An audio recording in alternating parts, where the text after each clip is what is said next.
And ladies and gentlemen of the jury, the prosecution is not going to get that man today. No, because I'm going to get him.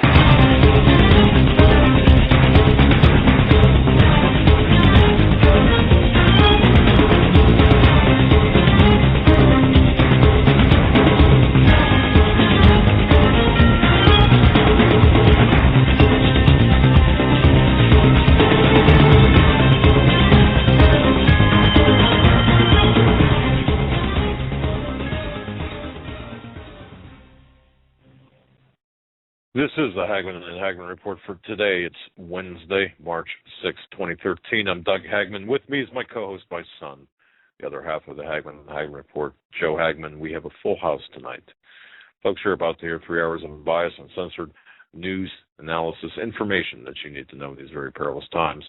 Just to remind everyone, new listeners included, that we broadcast live each and every weeknight from 8 to 11 p.m. Eastern Time, and you can find us on the Internet at HomelandSecurityUS.com, as well as Homeland Security US, the number one .tk. That's Homeland Security US, the number one .tk, where we are streaming in high def video, except when we're not. Anyway, I just want to welcome each and every one of you to the show. Joe, good to have you back. Glad to be back, and it's going to be a great show tonight.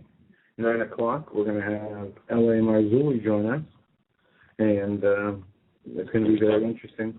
Talking about a lot of stuff. Yeah, whatever is on his radar, as I did not get a chance to speak with him. Things have been hectic on my end, so I haven't been in touch with news. I haven't been in touch with people, even our guests, so he will be surprised. Yeah. Well, I think L.A. Marzulli is going to. Now, for folks who don't know him, you can find his home base is LAMarzulli.net. He's a frequent guest on Coast to Coast AM, and I think that's probably the first time. I think the first time I ever met him. When I say met him, became aware of him actually was when with Coast to Coast AM with George Norrie. So. And he's a great guy, and he's going to be talking about a lot of things that you're right, that is on his radar. But I think opening the show tonight, folks, I got to tell you, I'm very upset is not the right word. Yeah, where has America gone? There's really no turning this ship back around, I don't think. A couple of things, Joe, I'll kind of read you in on this as well.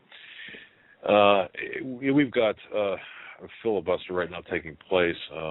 It's why? What is it about? Well, at which point can you, as an American citizen, be snuffed out by an American drone? Now, we've talked about this, and I've actually have emails, and I should go back and send the people an email where they're saying, oh, this is not going to happen. You're just fear mongering. You're engaged in doom porn. That was one of my favorites, doom porn, about taking people out, taking American citizens out, the drones. Driving along, we're in your house, and at the whim of the president or the person sitting in the White House can say the word and take you out, even though you're an American citizen, without due process, without, they can act as judge, jury, and executioner. And Joe, we've talked about this before. But now it's, the senators a couple of them actually had queried Holder, and Holder said, it's up to the chief executive, it's up to Obama. So now we've got an executive star chamber, and I did see that today. And what I'm trying to do, people said my sound is bad, so I'm trying to get my other desktop going that I had running before the show, which I was going to try to use first time for the show. And I'm going to try and get that up and running if my sound is in fact bad. But I saw this on Drudge, and I think it's still up here. Holder says Obama has authority to kill citizens in the U.S. with drones. Right. And see, believe it or not, maybe in 2001 or 2002, I might have applauded that. And to my, and I'm ashamed to admit that. I'm absolutely ashamed to admit that I would have, my mindset was such, we were attacked and boy, we need something like this. If there are any enemies running around, any terror cells running around, ready to. I mean, think of like the TV series 24 or whatever the flavor of the month or year is now. It was my thought. Well, they know what they're doing. Well, no. It never should have gotten this far. No one should have ever supported this. No one should support this, because on the heels of this comes a report from the Southern Poverty Law Center. I don't know if people have seen this, where in 2012 they've identified 1,360 terrorist groups, or groups that could fit that definition of terrorism, and included in that number are patriot groups, constitutional, pro-constitutional groups that are single issue groups like pro-life groups, and so simply by designating you as a terrorist and not knowing what the parameters are, or not having parameters, at least not legal parameters. The drone program can be used against citizens in a manner that would stifle any type of political dissent. And people will say, well, that's crazy. It never happened. We're seeing a lot of things that we said would never happen. You really want to take that position, ladies and gentlemen, that we're nuts, that this will never happen? It will happen. And we are, in my belief, we are months away from seeing a drone strike in the United States, with the explanation that it had to be done because there is an imminent threat, and we are to trust the White House. And not only that, I think we're probably months away from an economic collapse. Frankly, I say that I don't like the date set. It could be a year, it could be 2 years. I don't know, but to me, it's closer now than ever before. And people look at this and say, well, that's crazy, because the Dow just hit a new record, and we're into one of the longest bull markets in the history of, at least in the last, 80 years, 85 years. Look, it's all built on a house of cards. That's exactly what it is. But the Southern Poverty Law Center coming out with a report that the increase in hate or terrorist groups that could very well be part of Obama's on his short list. It's up 813% from 2009. And I know Glenn Beck was talking about this, and how I know Glenn Beck was talking about this is because I had talking to my wife. She was out running some errands today, and she called me. She said, I can't believe what I'm hearing on the radio. Glenn Beck was talking about the same thing you were talking about. I said, well, yeah, yeah, exactly. And she mentioned this about the concern that she has with respect to these terrorist organizations, and I think we do need to be concerned about this. But Joe, you back? Are you hooked up? Plugs in? I'm here. Can you hear me? You sound like you're talking from a submarine. All right, hold on. I mean, that's if people can handle it. I don't know. I'm not. I can handle it.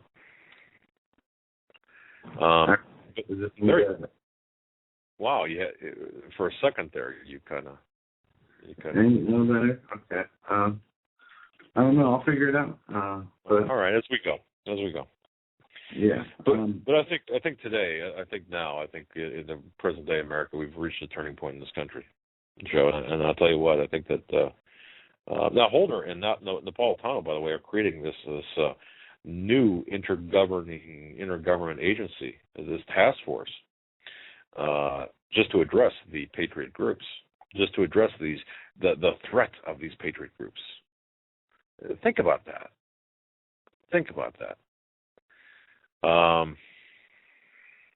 What do we do about this?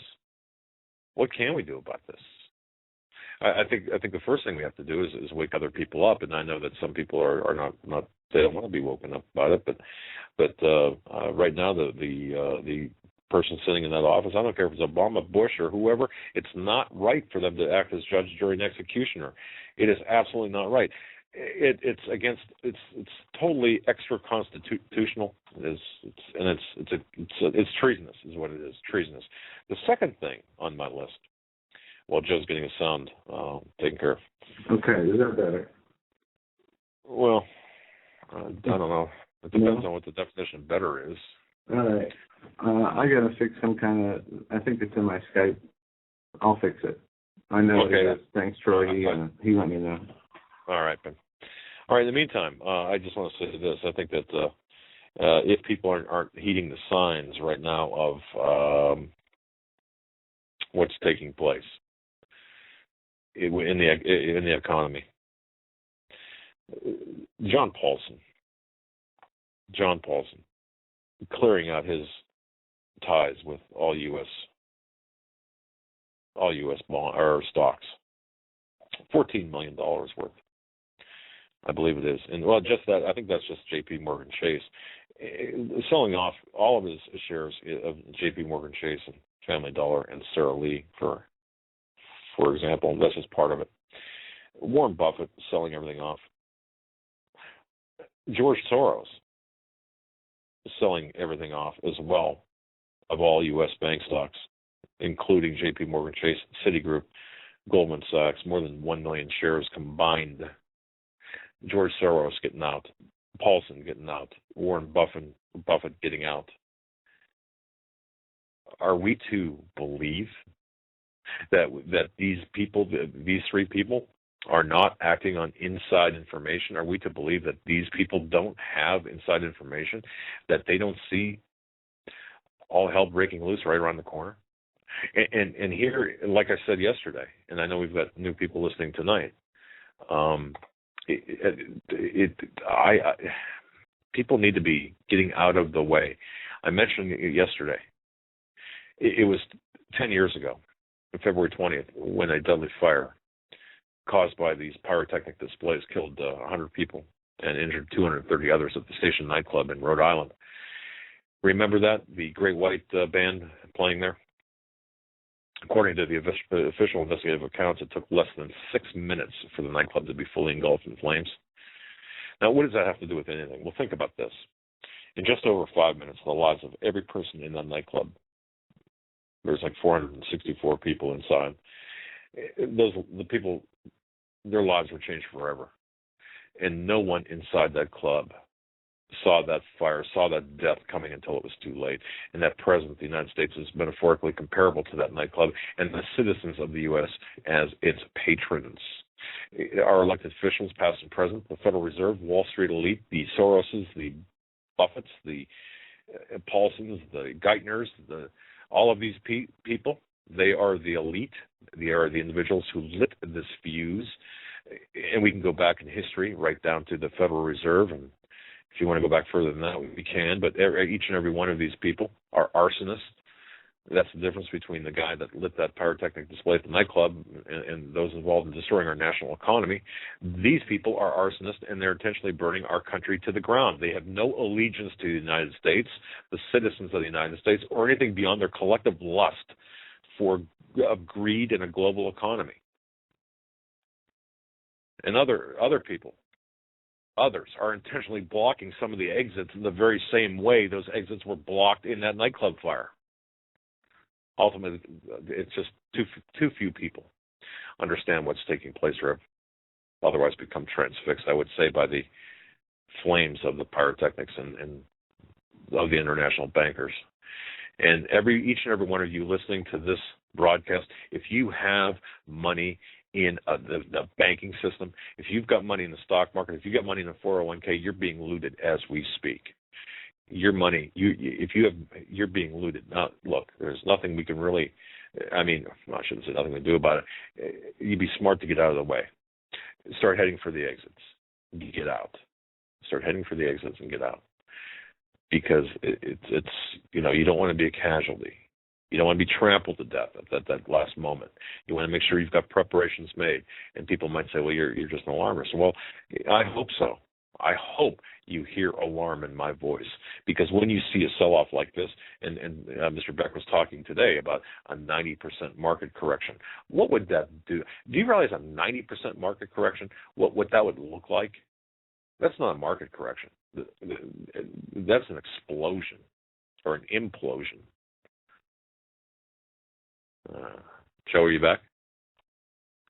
All right, we'll just kind of hang loose for Joe here for a minute, but this is what's going on, and people wonder why. Well, why are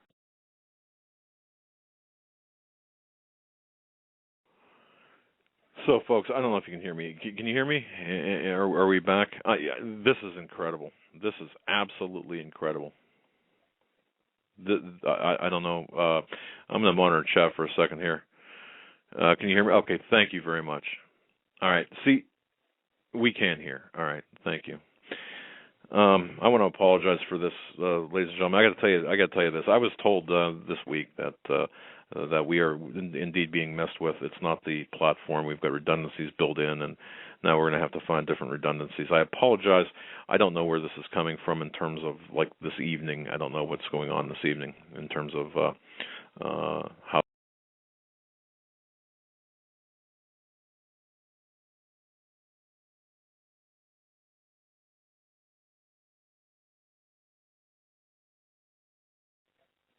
We are sounding alarm bells on the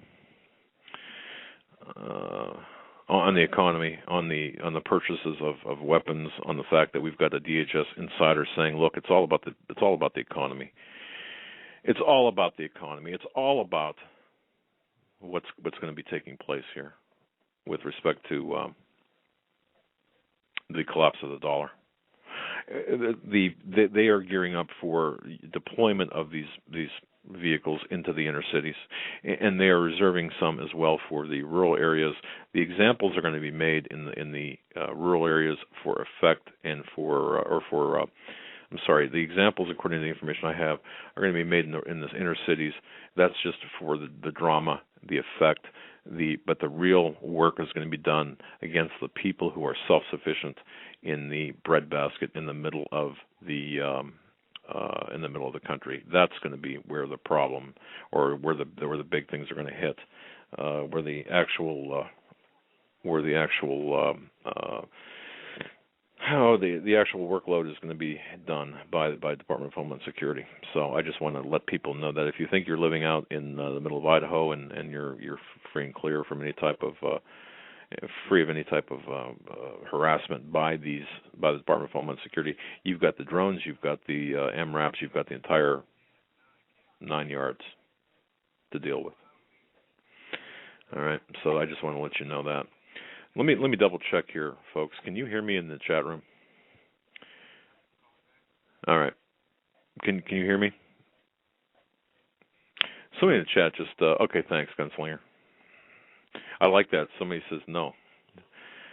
Man, maybe that's a different question. All right. Anyway, that is indeed Joe's reconnecting, by the way. That is indeed what we have to be very very aware of right now is the economy. Like I said, look at what's taking place, and remember what I said yesterday too. If the new people are joining us too, for those who haven't. All right, you're good. Thanks. All right, for those who aren't aware of what we talked about, Joe, you back? Yes, and how do I sound? You sound good, man. All right, sorry about that. That was Troy. I think got knocked off, or Skype knocked them off, but I saw you jumped on the phone real quick, like Superman, and got on there. And I'm sorry I muted you. That was me on accident, trying to call back in. So I don't even know if you knew that. But. Well, no, I just talked and just hoping that somebody would hear me out there. But I find it very interesting. We talk about this kind of stuff. We have redundancy built into the system, and that the platform is, what's going on here. I just don't understand. It doesn't matter if we spend $1,000 or $100. What's that? Yeah, everybody in the chat says it sounds good now, and it's weird. Me and Troy were talking a couple days ago, and he said every time the Skype goes out, when it comes back, the sound's always better. Whatever. I mean, who knows? But anyway, continue on. Well, all right. It's just I'm raging at the people who are saying everything is fine, keep doing what you're doing. Ben Bernanke, for example, there's two schools of economic thought, and really I think it's important for people to understand the Austrian school of thought, or the Austrian theory of economics, and then the Keynesian or Keynesian school of theory of economics, which is John Maynard Keynes, very big in the progressive movement. And it's funny because in doing research for the article I was doing, I'm doing this part 2 of the people of our economic demise. It's absolutely amazing to me how many conservatives, fiscal and social conservatives, stood up for the nomination and for the appointment of Ben Bernanke as Fed chairman, saying that he doesn't adhere to the Keynesian theory of economics. And look what he's doing right now. Of course, who are his paymasters? Bernanke is not the one that's really calling the shots, although he's calling the shots on a micro level, but not on a macro level. Who's calling the shots on the macro level? It's the international bankers. It's the international bankers who are calling the shots. But Bernanke, Geithner, Obama, and every elected official in our government should be tried for treason, in my view.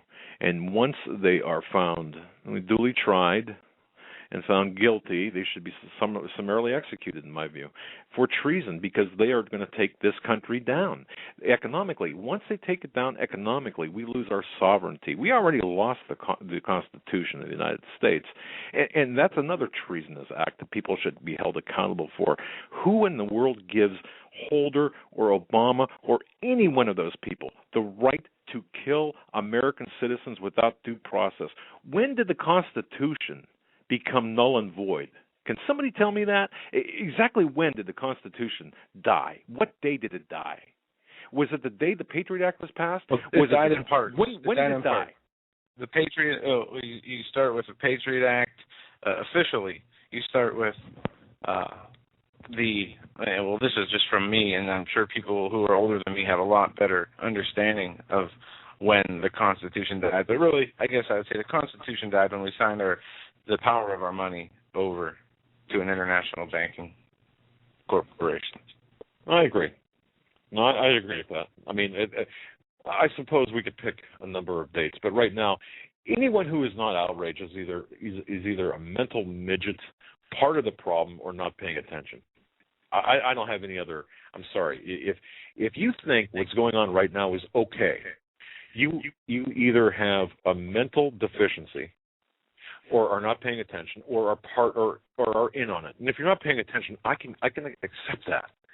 If you're not awake, I can accept that. Because man, I wasn't awake, and I didn't wake up until too late.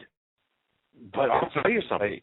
You didn't wake up too late because it's really never too late as long as you understand, what is going on as you do. We are both learning. We're never going to understand everything. And as we talked about last week, or maybe this was just Monday, the knowledge, what's important, what's wisdom versus knowledge, and what is important in that. Because we know that wisdom can be foolish, that a foolish man can be a wise man at the same time. But it's the discerning of the information that, I guess, and what information is important. That's how you find out. Well, I just couldn't believe never too long. No, I understand that, and I apologize for my rant because, it just gets to me looking at this and seeing the people who are just so clueless, and they're the very people that are going to get run over, and it's trying to like push. It's almost like you're trying to push something out of the way of a freight train, for crying out loud. Or a semi. I mean, you're risking your own life and trying to do it while pushing that person out of the way. Yeah, and it's the level of arrogance that the people in power display, even though they're not the ones really calling the shots, and we know that, it's almost like they get a kick out of, hey, guess what? We can drone you on your own front yard. And you know what? Let me say this. Those people who say, well, you're just a bunch of conspiracy kooks. If I hear the word conspiracy theory, kooks, theorists, whatever you want to call it one more time, I'll tell you what, take a few days. Conspiracy theorists, I don't sort of consider that a bad word, though. It's not a bad word. because most things in life are a conspiracy, and the word has been demonized to the point where it has become a bad word, or it has a bad connotation to it. Yeah, I understand that. Asking questions is not bad, obviously, you know. Wanting to know the truth is something that the Bible says every man should strive for. So if it involves a conspiracy, which meaning the situation involves more than one person, well, you know, it's not a stretch in too many of these things we see, events taking place. Well, I want to say this, Joe. After looking at, I've been deliberate. 9/11 was a conspiracy based on the government's own report, because it involved more than one person. Right. You had the mastermind, and then you had the people who carried it out. That's a conspiracy. So their report is a conspiracy theory. No, it's not theory. Well, yeah, it is. Right, but look, when we look at our economic system, who is the driving force behind taking our country down? We can see the usual suspects here. We can see the Bernankes of the world, the Paul Volckers. Who is he? Is he that? Boy, I tell you, I got to just take a breath. The various people who are taking our country down this financial path of destruction are going to take our country down completely, because once the currency goes, everything goes. Our dollar goes. Our dollar has lost 97% of its buying power in the last 100 years. 97%. And I want to say this. Who was it when I was coming back today?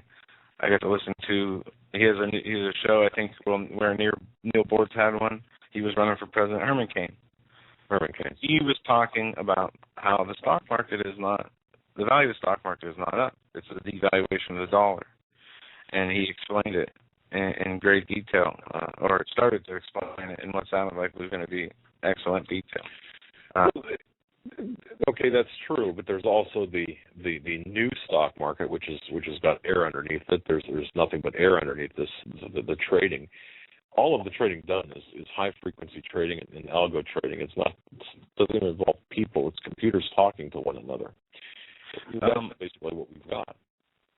Okay, so celebrate the heck out of this. Anyone listening to this who is celebrating the heights of the stock market, go ahead and celebrate. Party now.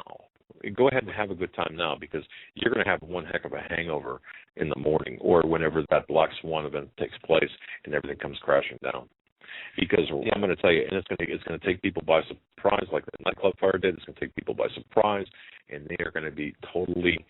It's going to be a life-changing event for every person listening to this broadcast. Your life will change if not during the course of a month, a week, or a day, or even an hour. Your life will change forever, and it's not going to be for the good. No, it won't. And Mr. L.A. Marzulli is on, wanting to come on. He was scheduled to come on at 9, and let's bring him on. I just got a call, so I'm going to add him to the call. All right. Do this, because he just contacted me and said, "Hey, you guys on?" I think he might have thought he's in California, so we got the time thing going on. It seems like people who don't live in Eastern, the normal time zone, have a hard time with the time zone. I'm not knocking L.A. Marzulli, but it just seems like most people do, you know. The real time is the Eastern time. Yeah. That's the honest to goodness time. But it'll be great to have him come on, and we'll talk. And the other, but just folks, just watch, because and I agree with going back to from what I heard, just the brief bit I heard, the fact that the drone, they have admitted that the drones can be used for American citizens on American soil anywhere in the United States by the whim of one flippin' man in the White House. One man. Yeah. Okay. And tell me where. I want somebody to send me an email to tell me that this is the America that you're proud of, that you grew up in, and that you know.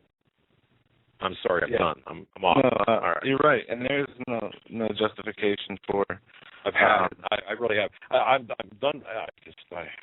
No, when they come out and say you can kill an American on American soil with a drone, and that's legal, it is outrageous, and yet it should be outrageous.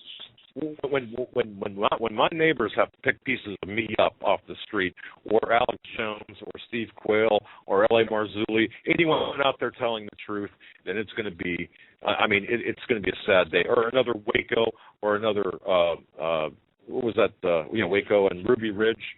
All right, it's going to happen again. I guarantee you. And they're taking away our right to self-defense at the same time. And no one is mad about this. No one is storming the capitals of their own cities or their own states. All right, I'm done. Did you mute me? What? No, I muted myself. It was coming through saying we were garbled. With that, let's bring on our guest. We are proud to have Mr. L.A. Marzulli on the program tonight. And Mr. Marzulli, can you hear us? Yes, I can, guys. Hey, welcome. Okay. Hey, Doug. Hey, Joe. Great to be here. Oh, great to have you, my friend. I just want to give you a proper introduction. Mr. Marzulli, for those who don't know him, and I can't imagine anyone not knowing him, been on Coast to Coast a gazillion times. In fact, I think we might have crossed paths on Coast to Coast AM. But anyway, he's the author of the Nephilim trilogy. His home base is lamarzulli.net. That's LAMARZULLI.net. We will have a permanent link on HomelandSecurityUS.com for him.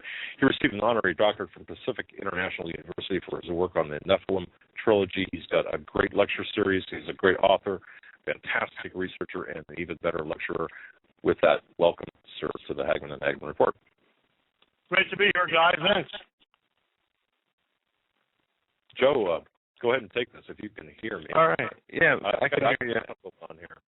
Yeah, I don't know what people are saying. We having sound problems. We sounded fine, and I don't know what happened, but we're going to continue. Mr. Marzulli, we didn't get a chance to really speak before the broadcast, and I apologize for that, except a few emails.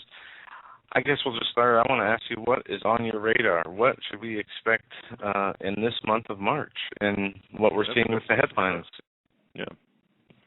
Well, first of all, Doug and Joe, thanks so much for having me on. It's a pleasure to be here. And please refer to me as L.A. Those are my initials, L.A.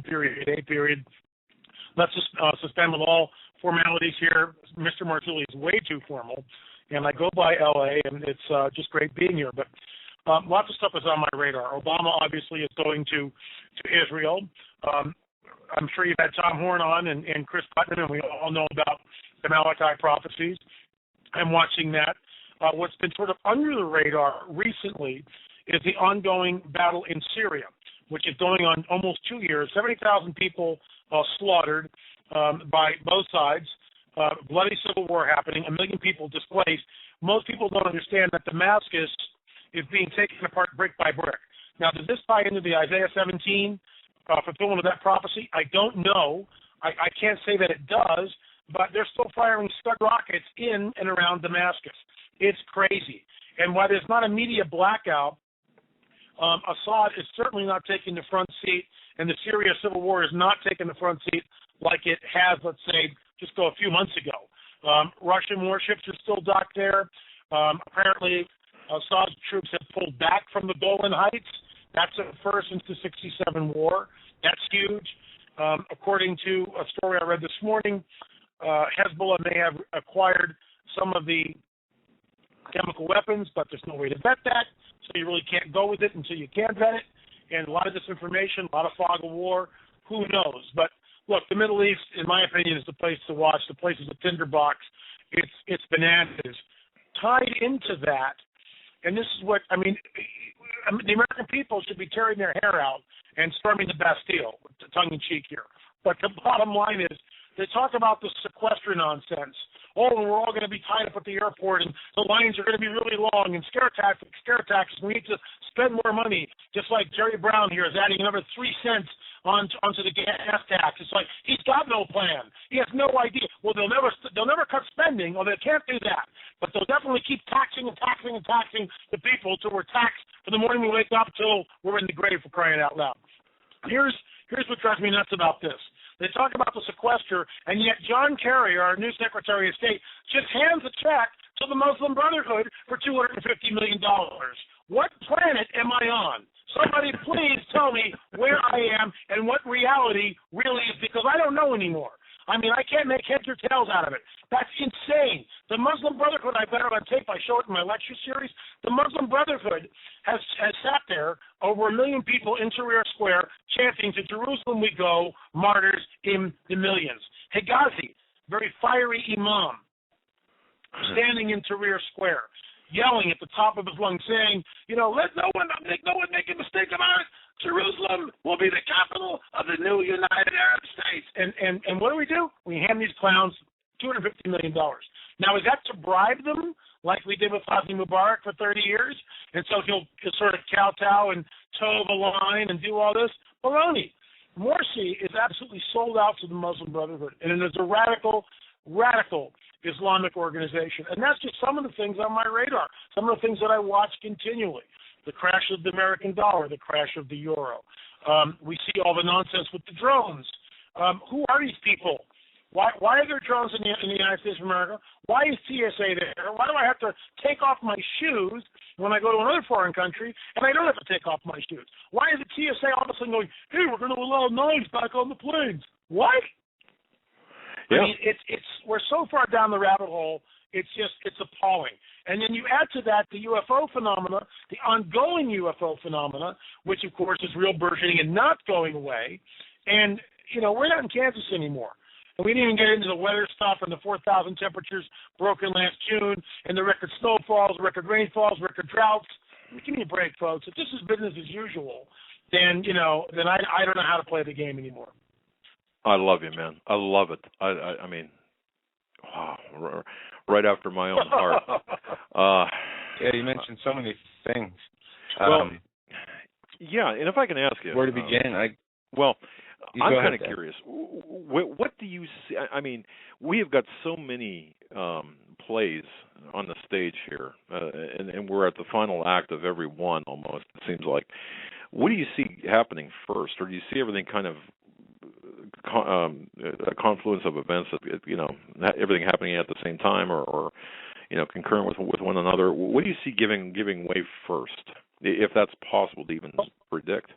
Yeah, someone asked me that question actually yesterday, and I emailed them, and I said, look, the scenarios are endless. I mean, we can sit here and talk about scenarios of what could happen. War in the Middle East, false flag in the United States, dirty nuke, EMP, solar flare, another Katrina. I mean, another Gulf oil spill. I mean, the scenarios are endless. Anything can happen. If I was a betting man, watch the dollar, watch the euro. The collapse of the dollar has to be sooner than later. When you get people like Gerald Celente, and when you get people like Bill O'Reilly coming on Fox News, right, and saying, oh, by the way, the crash of the dollar is going to have to happen sooner than later because we can't keep spending like this. Well, I mean, that's unbelievable when you think about it. For O'Reilly to say that on primetime TV, I mean, it's just absolutely incredible. And, Obama keeps spending. The morons and weasels in Washington keep spending. Americans are going to be taxed more this year than ever before. Where is the absolute outrage? Remember, 53 million people voted for Obama, but 50 million people voted for the other guy. So the country is split on ideological lines. And I think most people, I can't say most, but many, many, many people have had it beyond their eyeballs, up over their heads. They've had it with this whole thing. And unless the Tea Party or some other party or some candidates begin some type of real reform and rein back this crazy government, which is completely, in my opinion, just crazy. Just spend, tax and spend. It's nuts. We're going to be spent into oblivion, and it will eventually collapse the dollar. And that could be which triggers everything else. If the dollar falls, then everything else, just like dominoes, will go. If there's a false flag in the United States, remember, they're desperately trying to get martial law here. People go, oh, L.A. martial law, you're just one of those conspiracologist guys or, always talking. Look, folks, that's what's happening, okay? You don't believe it. I don't care. Believe what you want to believe. It doesn't matter at this point because we're so far down the rabbit hole and most people are asleep anyway. Look at Nazi Germany. Look at the playbook of Nazi Germany before World War II and what Hitler did and everything the Nazis did. We basically are doing the same thing. We have the government now controls so many factors of the economy. It is unbelievable. That, my friend, is fascism. When the government is so big and partners with private industry, that's fascism, and we are here. In case anyone didn't know. We are living in a semi-fascist state. Now, it's still the America that we know, but God forbid you stand up at graduation and have a prayer, you can't do that, right? But yet my 16-year-old daughter can get an abortion without telling me about it. But if she has an aspirin in her pocket, she'll be suspended, right? This is how crazy the system is. And I think, rational, sane people look at this and say enough is enough. I don't know what that means. Secession from the Union? I have no idea. But at some point, you just go, guys, what our forefathers fought the American Revolutionary War for, we got a problem here because we have taxation without representation. You guys work, I work, okay? I have a ministry, but it's not a 501c3. So I pay taxes on everything. There's no gravy boat here. Everything that comes in, all the books, all the DVDs, speaking engagements, everything is tax. Well, guess what? I make a profit. Whoa! I'm in business to make a profit. Yes, folks, that's right. I'm selling books because if I don't make a profit, I won't be able to write the next book. So I got to make a profit, all right? And I try to do good business. But I try to make a profit. Guess what? My profit's about 20% after all expenses. Guess who I'm going to hand that 20% to on April 15th? Thank you. Thank you. And what have they done for it? Absolutely nothing. And am I really represented? No, of course I'm not. Not at all. And they just handed $250 million to Morsi, the Islamic Brotherhood in Egypt. I rest my case. Profit. That's what the government takes after taxes, I think, now? Is that the new law? All profit after anything after taxes is the government. It seems like at least that according to my accountant. Take home. We have an appointment with the accountant tomorrow. Our accountant tomorrow. We're not a 501c3. We are a for-profit corporation. Although that for-profit I would put in quotation marks because we're heavily taxed and of course we have to show open up our books and it's just really crazy. But Ellie, you're right on the money with this. This thing with the Muslim Brotherhood, we are infiltrated here domestically with Muslim Brotherhood, as you well know. In the White House, it's kind of a revolving door of Muslim Brotherhood representatives into the White House, into DHS. They're setting policy, domestic security policy, and people don't understand that. People don't know that. The Muslim Brotherhood has actually got, I think, seven representatives that are members of the Muslim Brotherhood in the State Department, the Department of Homeland Security, and the Executive Office of the White House. And that's how bad it is. It's just crazy. Yeah, it's just alarming. It's just alarming. And, I wrote on my blog today, and I say this with all due respect to people who want to come here. I understand that, okay? If I were living in Venezuela or Peru or Mexico, I'd want to come here too. I understand that. But when the country has 20 million people here illegally, it has changed the very fabric, the very culture of this country. And then you get weasels like Farrakhan standing up, screaming and yelling at the whites who are afraid because we're going to be outnumbered. No, we're not afraid of people of color, my friend, Mr. Farrakhan. That's not the issue. The issue is this. Are we changing what the Founding Fathers put in place? Are we changing the very fabric of the Constitution? As my hero, Judge Napolitano, says, a government is best that governs least. Now, we've got a government that is basically trying to manage and micromanage everything American citizens do from cradle to grave. That's not good government. That's oppressive government. That's soft tyranny, or if you want to call it plain old tyranny. And, when a farmer is being arrested for growing crops in his own field, or a kid's being arrested for, holding his hand or bringing a squirt gun to school, give me a break. Give me a break. This is how far down the rabbit hole we are. When you listen to a radio in the car and someone is doing a commercial, and at the end of that commercial, there's 30 seconds or 15 seconds of rapid-fire legalese, which is bound to give anyone a headache. This is where we are as a culture. And, it's wacky.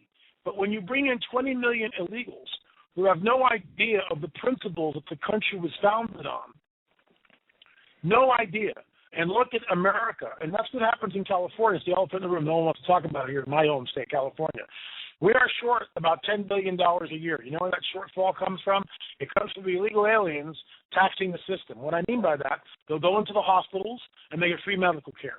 They go to the schools and get a free education. They pay no taxes and they get everything for free. This is why we are $10 billion in debt per year shortfall in California. And no one will address this issue because if you do, you're a racist. Well, I'm not being a racist here, folks. I love Mexican people. I love all people. But I got a problem with people coming here illegally and changing the fabric of the culture, okay? And, talking about La Raza. Well, let's take Texas, New Mexico, and California and put that back to Mexico. I got a real problem with that kind of stuff. So, you get 20 million people. Some of these guys get the right to vote, and they have no idea of the Constitution. Again, I'm painting with a very broad brush here. There are a lot of Mexican Americans and Latinos who do. Look at Sotomayor. I mean, she came up through the ranks, and she's a brilliant woman. I don't agree with her ideology, but nonetheless, she's a brilliant woman. I don't agree with her politics, but she's a brilliant woman, and she's living the American dream. She believes in ideals and has an ideology and a worldview that I don't ascribe to. And that's fine. We can agree to disagree. But when you get people who come here and have no idea of what the Constitution is or how it was framed, how we had to fight to get that, how we seceded from Britain, the Declaration of Independence declared that on this date we are going to break from you because we can't live in this onerous state anymore. Well, I believe that we are back in the same type of state that we were in the American Revolution. And I want to clarify something, guys. I'm not calling for armed revolution here. That's not what I'm talking about. We have two political systems. They are completely corrupt. They should clean house and fire everybody and re-vote everybody in, or new people in, I should say, and start from there. But the bottom line is we need drastic changes in this country. And unfortunately, I don't think we're going to see it. I'm 100% in agreement with you. And folks, we're talking to L.A. Marzulli. You can find him at his home base, which is lamarzulli.net. That's lamarzulli.net. He also has a blog, which you go to lamarzulli.net. Just go on the left-hand side, click his blog, and he's got a new commentary up today about Chavez, the family fortune at around $2 billion, which, of course, that kind of flows right into what we're talking about. You look at that system, this Venezuelan system. Wow, that just is mind-boggling to think Chavez, the Chavez empire regime could be worth that much. But then again, we're seeing the same thing here, basically. And I like too your point too, Mr. Marzulli, LA, about your schools are rewriting history. And really changing history and changing what our young people are being taught. It's just incredible. It's wow. Joe, I didn't mean to talk over you. You there? Yeah, I'm here. You're sounding a little choppy. I was kicked out of our own show. I know. I don't understand it. Mr. Marzulli, I don't know if you're familiar with our sound problems, but they're historical in radio. I think we have. If it's not we know many days we've had sound problems that were not on our end, and some days that they were on our end. But we have very odd things happen that we cannot explain when we have guests on, especially interesting guests. And like so you. It should be a compliment. Yeah, like you. Yeah. But I appreciate that, and I know exactly what you're talking about. It's happened to me, Yeah, you have a radio show too, right? You've got a weekly radio show. How can folks? It's a 1-hour radio show. It's on tomorrow night. It's on the Fringe Radio Network. Okay. All right, and we can just go to your website, LAMarzulli.net. Click on the link, I believe, right, to listen? That's it, yes. All right, cool. Yes. All right. Very good. Well, all right. I mean, we covered a lot of ground here in a very short amount of time. I suppose the Middle East situation, the incident in Benghazi, the murderous incident that happened in Benghazi, I think was, to me, and Joe and I have done a lot of research and investigation on this, what happened in Benghazi, I mean, the United States, the CIA, with Obama as the head, biggest gun-running operation in the history of the planet, arming the anti-Assad rebels, terrorists in Syria, and going to stage a false flag event using a chemical weapon in Syria to get NATO involvement there. And Russia, Putin had said, look, don't be doing this. World War III is going to start if you do this. Do you see, I mean, I see World War III breaking out over Syria a lot quicker than they do anywhere else. Your thoughts, or? Yeah, you're really garbled, but I listened intently, and I think I got what you're asking. Yes, World War III is certainly in the making, and it amazes me how we've gone this far without all hell breaking loose over there. I'm amazed. Perhaps what we read about, he who restrains will restrain. I mean, it's got to be on some level supernatural restraint that it's happening, because when this thing happens, it's going to be a bloodbath over there. There's no doubt about it. When you look at Israel right now, that is surrounded by the Muslim Brotherhood, Hamas, Hezbollah, and of course the saber rattling with Iran, which is ongoing. Make no mistake about it. The prize here is to wipe Israel off the map. That's what they want to do. They've said it over and over and over again. And my understanding of prophecy is that that's just not going to happen. Israel will never be pushed back from land again. I mean, once this is it, they've been regathered from the four corners of the earth, just like prophecy states.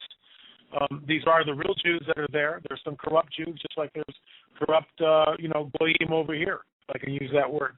But, corrupt people are everywhere. But those are the Jews. And they have been regathered back, just like prophecy tells us. And Jerusalem now is a cup of trembling, just like prophecy tells us. It's a cup of trembling throughout all the earth. Go back 150 years ago, no one cared about Jerusalem. Now it's on the front page, or on the front page pretty much every day, as the political forces try to banter and figure out which way, who's going to control it, how it's going to work out. The fact that Obama's coming there with the whole blood moon thing is just fascinating to me. And apparently he's supposed to arrive on the day of the same day as a triumphal entry, which we of course call Palm Sunday. Remember, the fallen one, Satan, is a great imitator, and he always seeks to imitate everything that the Most High God does. So again, this is something I will watch very carefully. I won't weigh in on it because it's just speculation. And again, we could speculate. Wow, was Obama the Antichrist? I mean, it's all over the airwaves. The Lord of the Flies and all this other stuff, and people are blogging about it and writing about it. I'm aware of that. I just can't go there yet because I don't have enough evidence. Let's see what happens when he goes there. Otherwise, we cry wolf too many times, and then it's like, well, you said that, nothing happened. So I'm careful. I'm looking at it.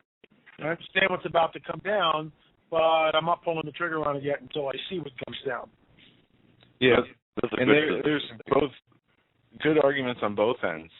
And I think if Obama is the Antichrist, it just seems too easy. It just seems too, the way this is set up, it just seems, for those who can see, it would be, I don't know. I think there's going to be a person more charismatic, more completely different from any understanding of what we think a real leader is or what we have now. Yeah, exactly. I don't think that, but then again, that's as L.A. Marzulli states, that's all speculation. But I do think that the skids are being greased for something for the final battle between good and evil. And I know, Mr. Marzulli, you've done a lot of work on various supernatural or supernatural, whatever you want to call it, issues.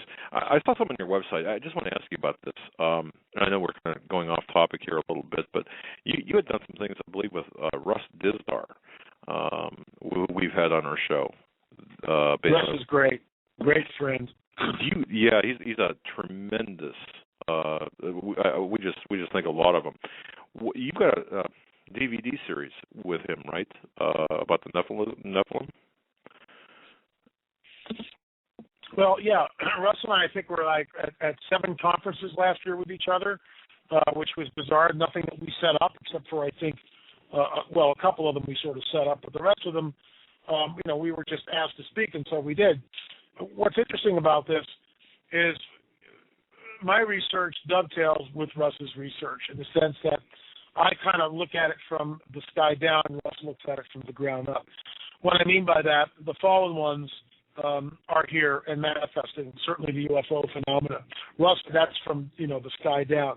Russ looks at this thing from the ground up, as the covens and the satanic ritual abuse happens right here, and they're summoning the spirits, and it all happens. That's on, from the earth upwards type of a thing. So we realize that we're both looking at the machinations of the fallen one and what his end game is. And we seek to warn the church with the books and DVDs and lectures and everything else that we are constantly talking about, constantly warning. We just returned, my partner and I, Richard Shaw, from an undisclosed location where we filmed Watcher 6. And I think there'll be some groundbreaking information when we release that. I'm also working on a new book called On the Trail of a Nephilim, and much of that information on that 15-day trip that we were on, of course, and photographs will be shared in that book. So it promises to be, sort of a double hitter here in the sense that between the DVD and the book, we hope to really awaken the body of Messiah, the body of Christ, and at the same time point to a phenomenon which is ongoing, has been ongoing literally for millennia. And as Jesus says, the days of Noah will be like the days of Noah when I return. I believe that scripture holds far more weight than any of us ever have imagined. And this is after writing 6 books on the Nephilim and about those times. So this will be the 7th book on the Nephilim and who they were, where they were, but I'm taking a whole different. That's why the book is called On the Trail of the Nephilim. Look, I think we're in for some very dark times. That's the bottom line here. We're already seeing that manifest. The stuff that comes across my desk is just unbelievable. I'll give you an example. And this, by the way, will be in this month's March's News Magazine, which I am now 6 days late getting out, but I promise I'll get it out soon, folks. So if you're listening to this, be patient. I'm on it. But anyway, I had an email from a gentleman recounting a story. He's driving with a lady friend, and they're going home to her place, and he's going to take a right turn and go down this one road. And even before he takes the turn, he starts to act up. What I mean by that, he starts to get very uneasy, and like he doesn't want to go down that road, but he goes anyway. And after a mile or two, it's night, under a street light is a man sitting in a lawn chair, and next to him a woman with red hair standing. And when he saw them, immediately he was taken aback by that, and he also began to be very afraid. And he didn't know why he was very afraid. And as the car got closer, he noticed that this guy was well over 7 feet. Even though he was sitting, he estimated him about 7 feet tall. He was real thin, incredibly thin, and his skin was pale. At first, he thought that both the woman and the man had like powdered their skin or something. But when they got close, they both realized, the woman, the driver and his passenger, lady friend he's taking home, that this wasn't paint or powder. This was who they were. And as they got close, he was communicated telepathically, which really set him on edge, obviously. And then when he looked at them, he thought that the man was wearing dark sunglasses, and then he sped away. He was absolutely terrified, didn't know why. Well, later on, when he was talking to the woman and describing it, and he mentioned, why was that guy wearing sunglasses? That's when the woman said he wasn't wearing sunglasses. Those were his eyes. And so I've interviewed this guy on a written format, and, a very chilling story. But all that to say this, what he encountered was a black-eyed person, a black-eyed kid, except this was not a child anymore. This was someone over 7 feet. Chuck Missler, Tom Horn, Doug Hamp, myself, and others believe that there's a breeding program going on between the fallen one, Lucifer, Satan, and the human beings of Earth. Whether that's genetic or sexual union, at this point really doesn't matter. And people want to get hung up in that argument. Who cares what it is? If it's sexual union, fine. If it's genetic, I don't think it's either or. I think it's both and. Does it really matter? The problem is that these guys are manifesting. The hybrids are manifesting openly. Yeah. Openly. Okay? That's right, Mr. Marzulli. And we're up against the break. Okay. We're going to continue this on the other side. Definitely something we've had guests on in the past talk about. A very interesting topic and something the audience definitely would love to know more about. And Joe, maybe we've been talking about this. Like we've got Tom Horn, and I know we're up against it, but we've got Tom Horn and other people on. Maybe we can turn to L.A. Marzulli, and he can kind of, I don't know. I hate to say dumb it down for me, but walk me through it. No, not dumb it down, but go back to basics a little bit, and then build from there if we can. Walk me through it a little bit. That sounds like a good idea. All right. Yeah, folks, you're listening to the Hagmann and Hagmann Report this Wednesday, March 6, 2013. Our very special guest, L.A. Marzulli. You can find his website at lamarzulli.net, and I will post a link in the chat room so all you guys in there have it. We'll be right back after these short messages. The AM station's good. Yeah. Do you hear your music? I'm sorry. No, I don't hear any music. But, that's interesting. We have no music. Your dad is really garbled. Okay. Let me see if we can go to commercial here. Let's try this. Hi, folks. Doug Hagmann here. You might know me as the co-host from the Hagmann and the Hagmann Report, or as a frequent guest on Coast to Coast AM with George Norrie. If you're like me, you're tired and confused over today's headlines. You just don't know where to turn for accurate, concise information about really what's going on, what's truly going on in today's society. If you don't know where to turn for accurate, well-researched, and properly vetted news, I've got a suggestion. In fact, it's a requirement. Bookmark Canada Free Press. That's CanadaFreePress.com on the Internet. It's just not for Canada.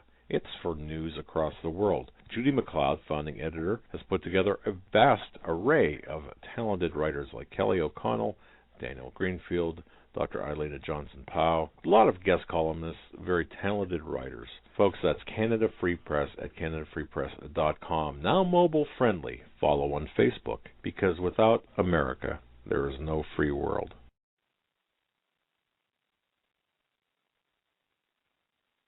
Survival of the fittest. In any and all situations, survival is your #1 priority. That requires being tough and thinking smart.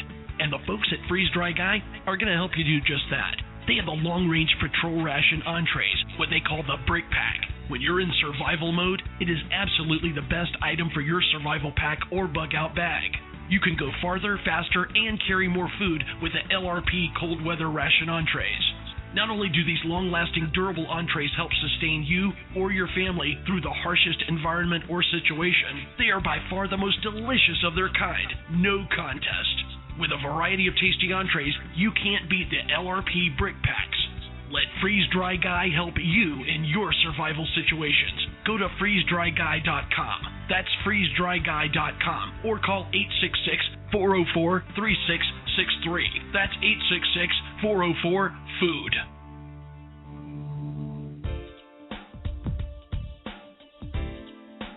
Hold on to your seat. The Hagmann and Hagmann flight is now taking off. Doug and Joe Hagmann have cleared the runway of TSA agents, jihadists, political crackpots, and global elitists. Now get ready for some real news. Here they are, Doug and Joe Hagmann.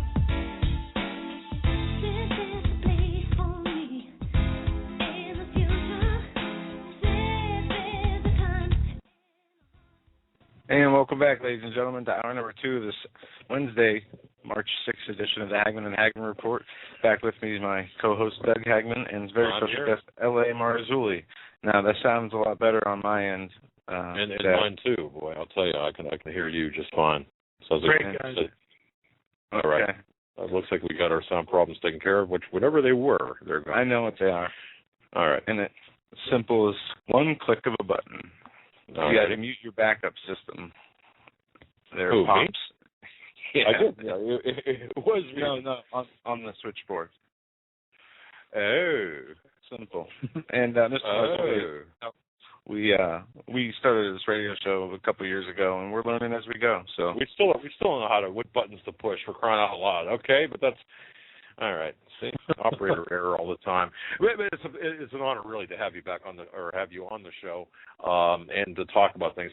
We've had Tom Horn on and Russ Bizdar and Steve Quayle. Steve Quayle I love the guy. He's like my brother. Okay, but I got to tell you, sometimes he talks like 2 stories over my head and talks 150 miles an hour, well beyond anything I can understand. What are we saying? You saying that from the sky down, like for example, that's what you're dealing with, these fallen angels or fallen beings. I think you mentioned. What are we looking at here? What's going on? Walk us through this if you can. Like, give us a 101 on this. As far as what the black-eyed kids? Yeah, like you mentioned about this genetic, the hybrid, all this stuff. I mean, yeah. What do we? I'd love to. Okay. We believe, when I say we, again, guys like Tom Horn, Chuck Missler, Doug Camp, myself, Gary Stearman, to name just a few, we believe that there's a breeding program going on. And again, some of the discrepancy comes from people going, well, fallen angels aren't having sex with the women. Okay, let's just take all that out of the equation. Whether it's genetic or intercourse, doesn't matter. Bottom line is we keep seeing some type of hybrid individual showing up over and over and over again. Now, if it's only 1 or 2 times, you kind of go, well, people are smoking something. I'm not going to believe this, right? David Weberly's book, The Black-Eyed Kids, and I've interviewed him. We interviewed him for Watchers 5, which was just incredible. In fact, we named it after his, after his book, Let Me In. The basic deal with the black-eyed kids is, it's 5 o'clock, 6 o'clock at night. Sun was out, sun's down, getting a little dark. You knock on the door. So you go to the door and you look down, and there's 2 kids, and they're kind of dressed funny. I mean, they're not wearing rags or anything, but they're just, the clothes don't look right or fit right. It doesn't really bother you. They're wearing baseball caps, their heads are down. And one of them says, hey, mister, let us in. This won't take long. But the way they talk immediately puts you on edge because it doesn't sound right. Or they'll go, is it food time yet? Let us in. This won't take long. And most people, basically everyone that I've talked to, what happens is the fight or flight instinct kicks in, and it's never fight. The door is slammed, locked. People retreat. If they have a weapon, they get the weapon. And these are kids, okay? These are kids. 9, they look like 9 or 10 years old. But I left out one important detail. When you answer the door and they go, hey, mister, let us in. This won't take long. The person usually goes, well, where do your kids live? What's going on here? And at that point, or shortly thereafter, the children will lift their heads. And this is what the people who encounter these beings are absolutely terrified. There's no whites in the eyes. Their eyes are all black, completely black, no whites at all. And it's not a contact lens, all right? It's not some kind of a spoof. And I can confirm this. Mr. Marzulli, I've never talked to you, live before this and never heard you say this. And I've heard from other people who have said, yes, they meet with people, and some of the people have black. I think I told my dad this last week. Black eyes. Remember that, Dad? Yeah. But I had to check your blood level to see what. It's weird. It is. For you to bring that up. Okay, go on. You have me on the edge of my chair. Well, so what happens is you see the black-eyed kids, And most people, in fact, everyone that David's talked to, everyone I've talked to, the door is immediately slammed, and you go for your weapon, or you call your husband, or your wife, or whatever. People were terrified by these things, and then when they go back to see if they're still there, they're gone. Sometimes within 2 or 3 minutes later, the kids are gone, and there's no trace of them at all. It's very, very creepy, very bizarre. One of the weirdest ones, which we actually reenacted in Watchers 5, and it came from David Weberly's book, Black-Eyed Children. And if you're interested in, hearing more about that, I would highly recommend David's book. It's well researched. Black-Eyed Kids. David Weberly is the author. Or you can go to my site, LAMarzulli.net, and pick up a copy of Watchers 5, because we do interview David Weberly in that Watchers segment, and we also reenacted the story that David wrote about, and I'm going to tell you about. So this guy is driving in Texas. He lives in East Texas, and his family lives in West Texas, relatives. So this guy likes to drive at night. Put the radio on, big thermos of coffee, all alone, the stars. I mean, I understand that. It's, my wife and I every now and then hop in the car and we just drive up Pacific Coast Highway, because it's just a beautiful drive, especially in a full moon. The moon's on the ocean. It's very, very romantic, very beautiful. So I understand it. So the guy's driving the pickup truck. He's driving from East Texas to West Texas. It's going to be an all-nighter, and he'll arrive there early in the morning and have a big breakfast and what have you. So this guy's driving for 2 or 3 hours, and he's got to relieve himself. So he pulls over the pickup truck, and it's like in the middle of nowhere, according to the story. I mean, there's not a light anywhere, okay? He's in the middle of nowhere. It's not a farmhouse with a little welcoming light twinkling, 2 miles in the distance. Nothing. The guy's in just a real lonely stretch of road. So he gets out of the car, leaves the truck running, right, and relieves himself in front of the car. He turns around, walks around the car, and there by the door is one kid. And the kid says, with black eyes, by the way, "Hey, mister, let me in. We'll go for a short ride." That's a direct quote. "Hey, mister, let me in. We'll go for a short ride." And this guy's ex-military, absolutely terrified. And if he hadn't relieved himself, he probably would have wet himself.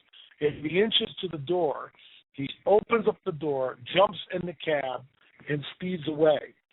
He gets down the road about a mile or two, calms himself down, and starts to think rationally. It's like, well, this is just a little kid here. Why was I so taken aback? Why am I reacting this way? This isn't right. And he decides to go back to the site and see if he can find this kid. Of course, he goes back to the site. Kid's not there. No trace. Nothing. And we did a reenactment of that in Watchers 5. It's just a very, very chilling story. I'll tell you another story. We interviewed this woman, Leah Campen, who was fascinating, and actually the interview with her came about in a very serendipitous way, because Richard Shaw was talking about the black-eyed kids I'd given in the book, and we were going to shoot David Weberly. He was coming in, the interview, real creepy stuff. He's telling a friend of his, Terry, and she goes, "Wow, Richard, that sounds really bizarre, because my friend Leah called me up last week, having exactly the same encounter you're talking about." Richard goes, "Oh, my gosh." And so we vet the story. Leah flies into Los Angeles. She was actually going to be in town the following week, so how serendipitous is that? And she flies in with her boyfriend, and we interview her. And here's the deal. Leah Campen has no Nephilim dog in the hunt, no UFO breeding program dog in the hunt, no end-time eschatological dog in the hunt, nothing. This woman is a clean slate. She's basically unchurched, has no idea what's going on. It's none at all. And her story is very riveting. She's a runner. And so she goes out and she runs. And I understand what that is, because I do too, as often as I possibly can. And she's in Milwaukee, and she's in this upscale neighborhood. And when she runs in this upscale neighborhood, never sees anybody on the street, never sees any kids. So she's running, and it's around 4 or 5 in the afternoon, getting on dusk, and she sees a boy down the street from her, about a block away. And she notices his clothes, and the clothes are okay, but something's funny with the clothes.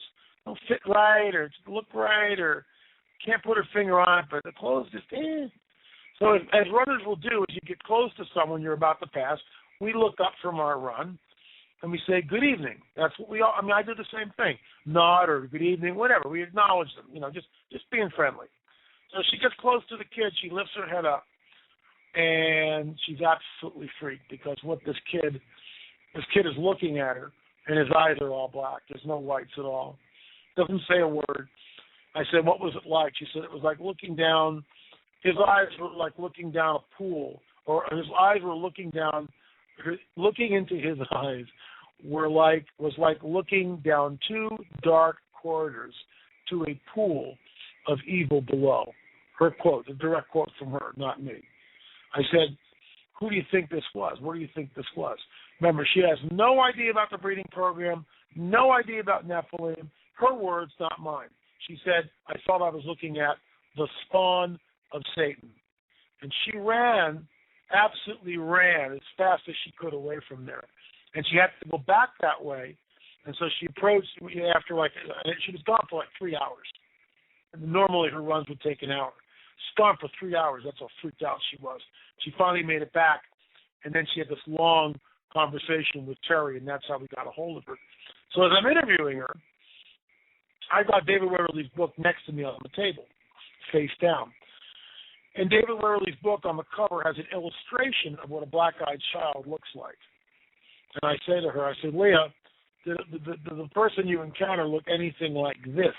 And that's when I hold the cover of the book up. And she looks at it, and she's immediately taken aback. And, body language is everything. She's like squirming in her seat, getting as far away as possible from the book cover, going, ooh, yes, that's it, ooh, just like that. So this phenomenon is real. It's ongoing. It's actually burgeoning. It's not something we heard about 50 years ago. It's very new. And in my opinion, what we're looking at is the hybrids are being tested. They're just being thrown out, and they're being tested. And they're in a fixed state, and that fixed state is one of malevolency. They are malevolent beings. Now, all that to say this, once again from David Weatherly's book. If you're at all interested in this, folks, highly recommend this book. Pick up a Watchers 5 while you're at it, and you'll see his interview live on camera, which is amazing. But his book is incredible. And in that book, there's a woman. It's the only case we know where someone actually allowed the black-eyed kid to come in. They gave them permission. See, one of the dynamics here is that the black-eyed kids have to ask for permission. Hey, let us in. This won't take long. Hey, mister, we'll go for a ride. This won't take long. Is it food time yet? Let us in. They're always asking to be let in. So this woman has got her 10-year-old kid in a soccer mom van, right?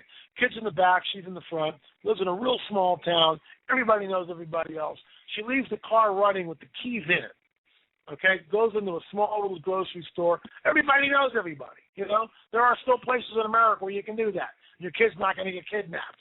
So she goes in, buys her stuff. She's in there maybe a couple of minutes. That's all. Just last-minute groceries type of thing before she gets home. Goes into her car, looks in the rearview mirror, and she sees her son. But next to her son is a black-eyed kid, and she absolutely freaks. Opens her door. Opens up the sliding door, grabs her kid, runs into the store. She's hysterical. They call the cops. They call her husband. By the time anybody gets there, there's nobody in the van. She will not get in the van. She will not do it. She will not drive that car. Her husband, they switch cars. So her husband gets in the van, and he promptly drives down the road. Within a mile, he's in a head-on collision, very bad collision, winds up in the hospital. Now they're dealing with that. The car's totaled. The kid comes down with this sickness, and the doctors are baffled by it. They can't figure out what the sickness is, and the sickness travels. Once they get it, they think they've isolated what it is. Bam, it'll manifest in a new way, and they're baffled. These people are Christians, Finally, they tell their church. The church begins to pray. The kid is healed. Now, I say that because the kid, it was later found out, the 10-year-old boy, when the black-eyed kid said, "Hey, can I come in?" We'll whatever he said. Will you let me in? We'll go to your house and play. That's what he said. Will you let me in? We'll go to your house and play. So the 10-year-old boy said, "Sure, come on in." So he had legal right to enter because of the 10-year-old. And, of course, the havoc that was wreaked after that was unbelievable. So that's the only case that David knows of where someone has voluntarily let these beings in, and the result was, I don't want to use the word catastrophic, but that's pretty close to it. It sounds like it. Now, a couple of things, by the way. I mean, horrific stories. And by the way, anyone who knows me knows that I don't run. So if you see me running, you know something very bad is happening behind me. But that said, where do these beings live? I mean, are there human handlers, or are they? I mean, are they? Well, I don't even know what questions to ask. I mean, do they live in? Okay, let's do this. We have a lot of what LA is talking about is humans experiencing these people. But where they come from? Let's go back to the origins, and I guess just a simple take, LA, on the origins of the Nephilim, or the fallen ones, the people who are still walking the earth today. Sure. Well, when we read Genesis 6, we get a very bizarre account. And I've said this countless times on radio shows and in my conferences and speaking, but it's a scripture which, unless we understand Genesis 6, in my opinion, it's almost impossible to understand the rest of Scripture. Certainly we will never understand the great cosmic war that is being waged all around us. We'll never understand that. And we'll never come to grips with the fact that it is move, counter-move, which I write about in the cosmic chess match between the Most High God, Jesus, and the fallen one. The Most High God and the whole triune Godhead, Father, Son, Holy Spirit, are at war with this fallen entity known as Satan, the fallen one. That's what I prefer to call him. And we go back to Genesis 6 and we read, the sons of God saw the daughters of men, and they desired them and married whomever they chose. And giants were born. The Nephilim were on the earth and also afterwards. The whole exegesis of that passage comes from who were the sons of God, who were the daughters of men. And the Bible, as we know, is the best interpretation of itself. When we go to the book of Job, we see the same phrase, which is B'nai Ha-Elohim, which is used of the sons of God. B'nai Ha-Elohim. It's exactly the same Hebrew verbiage that is used in Genesis 6. It always refers to the angelic host. It never refers to mankind. B'nai Ha-Elohim, sons of God. The daughters of men, are the daughters of Adam. All right? That's what they are, the daughters of men, the daughters of Adam. They are not, and nowhere does it say that the daughters are the ungodly line of Cain, or that the sons of God are somehow the godly line of Seth. And this is called the Sethite theory, which was promulgated in about the 4th century by Augustine and others. And we've been down this very dark, twisted road ever since, because it makes no sense. The Scripture does not say the sons of God. It does not say the sons of Seth married the ungodly line of Cain. It doesn't say that.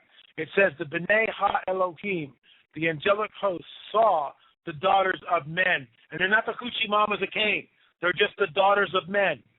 And they went into them. And the Nephilim came from that unholy union. And from that unholy union came the flood. And here's the deal. I write about this in the Cosmic Chess Match because, and also afterward means exactly what it says. And also afterwards. And you don't have to believe that. I'm not going to argue it. I don't care at this point. But how else is Sodom and Gomorrah destroyed? Why is it that we read in the book of Jude that going after strange flesh, they left their estate in heaven. The angels in heaven left their first estate, went after strange flesh, in like manner Sodom and Gomorrah. Well, what's the like manner? The like manner is fallen angels leaving their first estate. That's what it is. When the men come in, when the angels come in, why is it the men of the city want to have sex with them? Why is the judgment of the flood so severe that everybody but 8 people are wiped out?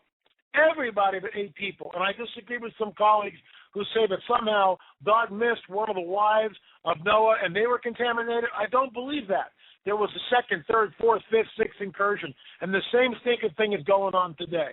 Why do people have such a hard time getting their heads around this is beyond me. Well, he only had one incursion, and that was it. Baloney. What the heck do you think Sodom and Gomorrah is? It's the same destruction. We see God, the Most High God, who was righteous and loving, met out the same destruction, wipe everyone out in Sodom and Gomorrah, as he does in the flood. So either we serve a homicidal, maniacal, genocidal God, right, who's really just got to be in his bonnet some days and wipe them all out, right, or something else is going on. And then when we go from Sodom and Gomorrah, we go back to the Israelites going into the Promised Land. Who is there? The Nephilim are there. And the tribes of the Nephilim are there. In each one of these tribes, and there are many, over 20 tribes of Nephilim, the Rephaim, Anakim, Nephilim, Zamzumim, all these tribes, the Emims, all these different Nephilim tribes are there. Why are they there? Move, counter-move, cosmic chess match. Move, counter-move. The fallen one knows the Most High God is going to bring the children of Israel right into this piece of property. Why is it 400 years in bondage? Why did ever stop and wonder why God hardens Pharaoh's heart over and over and over again? He hardens Pharaoh's heart, hoping that the children of Israel will see his power. So when they finally come up to the Promised Land and they see the giants, because the giants are there, and these aren't 8-footers, folks. These are a lot bigger than that. I'm going to say they were at least 20 feet. That's 20 feet. Goliath was about 12. Og was about 15. These guys are real big. 20 feet. So they come up, the spies are sent in, and they come back and say, we can't go in there. They're like grasshoppers. From that moment on, that is called the 9th of Av. And that has been a day of calamity for the Jewish people because God placed a curse on the entire nation of Israel because they did not believe. So he curses them, and he said, this day, the 9th of Av, will become a day of mourning to you. The first temple was destroyed on the 9th of Av. The second temple was destroyed on the 9th of Av. The Jews were expelled from England on the 9th of Av, were expelled from Spain on the 9th of Av. The gas chambers in Auschwitz, the trains began rolling there the day before, on the eve of the 9th of Av. The expulsion of the Israeli settlers from Gaza the day after the 9th of Av. The 9th of Av is always a day of calamity for the Jewish people. So finally, after 40 years, that generation is wiped out. Aren't they? What is the mandate that the Most High God gives Joshua and Caleb and all the Israelites when they go in? Wipe them all out. Kill them all. Burn everything. Okay, that's genocide. It's genocide. There's no way around that. And I love these people who don't understand the cosmic war, and there are many pastors who don't understand what the Nephilim are, and then try to say, well, these guys were really bad sinners. Excuse me, and this is all in the new book, On a Trail of a Nephilim. Excuse me, when Jonah goes in and preaches to Nineveh, they repent. These guys in Nineveh they basically invented the word barbarian, okay? When you go in and you read what these people did, talk about, heads on a stick all the way around the city, people being skinned. It's just absolutely barbaric. Guess what? There's grace and mercy, isn't there? God's judgment is withheld. People repent.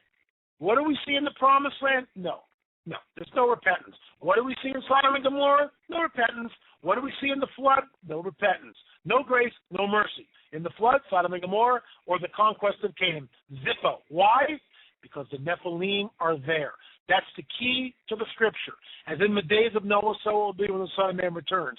Jumping forward to modernity, we hear about, in the Book of Revelation, that there are 4 criteria for the mark of the beast. Okay? We all know the first one. Can't buy, sell, or trade without it. Okay, fine, far out. We got that one. The second one, this is where most people don't understand what the mark is. The second one says that anyone who takes the mark, grievous sores will appear on their body. Whoa, what's with that? Why would the mark be causing grievous sores to appear on the body? The third one, anyone who takes the mark winds up in the lake of fire with Satan and his angels. Satan and his fallen angels. Wait a minute. Time out. Where's the grace and mercy? There isn't any. Why? Get there in a second. The fourth criteria is this. It says in those days, what days? The days of the mark. Men and women will seek death, but not find it. Go back to Jesus, as in the days of Noah, so will be when the Son of Man returns. What differentiates those days, other than the fallen angels openly manifesting on the planet, is that the lifespan was between 500 and 900 years old. The chip that is coming, and I've held the prototype in my hand, is from those guys up there, the prince of the power of the air. And he's abducted people, and he inserts this thing in, and it runs at 317 gigahertz, which we think is a clock speed. It's a supercomputer, which is changing the host's DNA. The nerve endings wrap themselves around it. Okay? We used to think that maybe the nervous system powered these things. Now we don't think that. We think it's zero-point energy, which is really mind-blowing, and that these chips are prototypes, and they are altering the host's DNA. The mark of the beast, in my opinion, and the reason why the judgment is so severe, just like it was for the flood, and then Sodom and Gomorrah, and then the conquest of Canaan. It's the same judgment. There's never an ounce of grace and mercy. Fast forward to the mark of the beast, no grace and mercy. You take the mark, you're in there. And the reason why, and this is what people don't get, and this is why what I do, and Tom Horn and Steve Quayle and others, and Doug Hamp and Gary Stearman, we're all talking about this and trying to get people to understand. You take the mark, and that thing's inserted in you, and it begins to change your DNA. You will become modern-day Nephilim. You will become like the seed of the serpent. And that's why the judgment is exactly the same in the Book of Revelation, without any grace and mercy, as it is from Noah's flood to Sodom and Gomorrah to the conquest of Israel. I got to tell you, Joe. That's the best explanation. Thank you. I've heard, and it was said in a manner that, and this is nothing against Steve Quayle, and he's been on our show many times talking about this, but he knows so much, and he is so informative. He goes through something so fast, and we had some problems with our audio when he was on, specifically about this topic, and we didn't end up getting to a lot of we didn't end up getting to talk about a lot of the going back and asking simpler questions. And but this makes sense, though. I mean, right. This, and since finally, you get I understand this. Because this is what we've been talking about. And this is what me and my father were having a private discussion before a show the other day about the mark, specifically having to do something to change or alter your soul or your DNA in a way that God wouldn't accept you. Because why else are you cut off at that point? And that's as far as we got in our conversation, really. And that's the only conclusion I can reach, is it changes you in a way that you can't be changed back, or it is irreversible. A lot of people have a problem, though there's no biblical explanation for this. And I've never been to a church that has taught about the Nephilim. Never. And I've been to a lot of different churches. And it's amazing how important what role they played in the Old Testament, obviously, but the role they're playing today. Are they blended into normal life? Are they regular sized people? Or are these the people that keep it in the shadows that only come out, to meet special people in meetings and they're everything very secretive, like you talked about earlier, those kind of people with those eyes? The goal of the fallen one is to create an army of hybrids which will appear human in every respect, but are not. Giantism will be more than likely a thing of the past. where we went for our 15-day sojourn and gathered information for my new book, On the Trail of the Nephilim, and of course Watcher 6, which is called, the subtitle for that, Watcher 6 right now, is called The Secret Cosmic War. What we believe is that the fallen one is constantly messing with the genome one way or the other to try to breed out defects and deformities and make this Homo Satanus, as Russ would call it, to look every bit human and yet be completely Nephilim in every way. And it's funny, people are always saying, I'm Nephilim, can I be saved? The first thing I do is go, first of all, you're not a Nephilim, I guarantee you that. And second of all, just the fact that you're asking proves that you can be. Thank you, because these guys aren't interested in salvation. They're not. They're in a fixed state. They can't be saved. They're not interested in being saved. And for those people who go, well, what about fourth, fifth, and sixth generation? Again, I don't have all the answers, and we're not sure how these things are reproducing and what the breeding program is and why certain races die out and come back in. This is all, by the way, the rant I just gave you about the Mark of the Beast is in the Cosmic Chess Match. That's where I spent, 350 pages in that book just to get to that punchline, because it's move, counter move, and it's the last real move of the fallen one to try to create man in his image, and that mark will make you in his image. It's the seed of the serpent.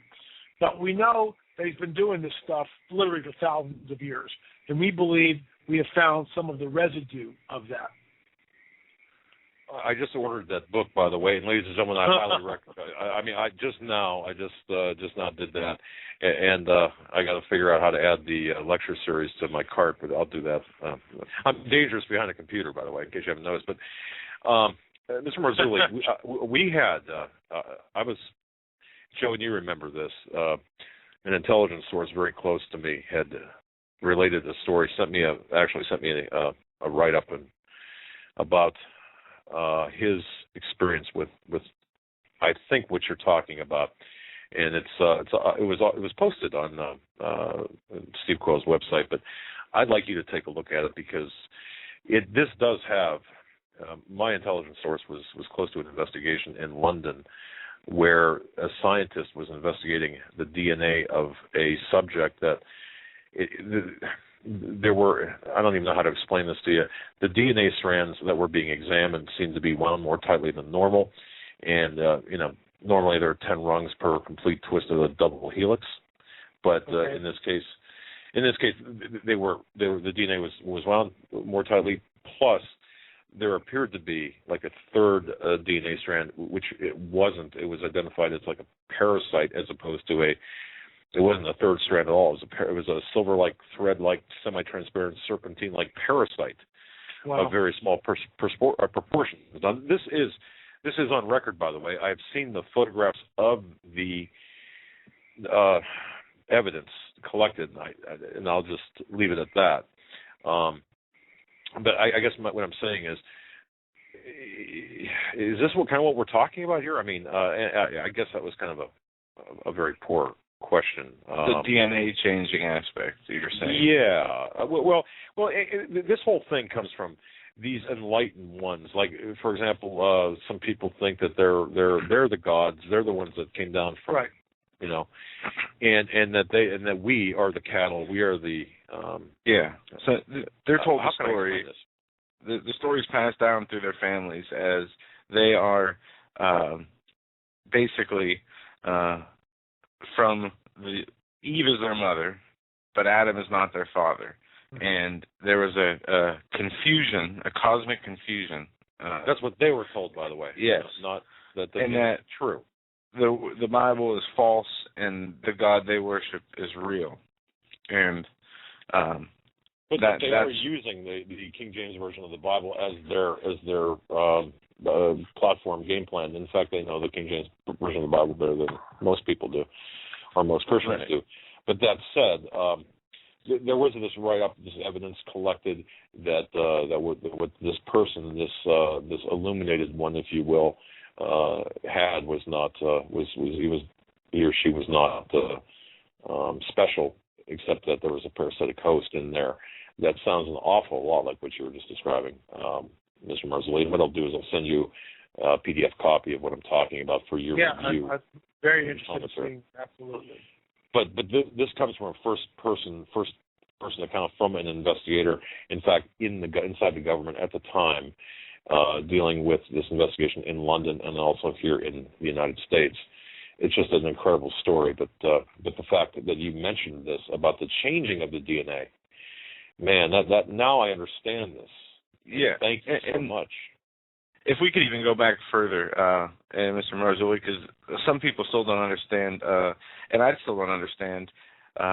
Now, we know in the Bible it talks about how the fallen angels who followed Satan were cast into chains into the bottomless pit. Now, we know that they also had giants, which were the sons of God's children, the fallen angels' children. Are these, and we have demon spirits on the earth. Some people say the Nephilim, the original fallen angels, are these demon spirits. Others say, well, since they're locked up at the bottomless pit, as it says in the Bible, they can't be. And others just don't know.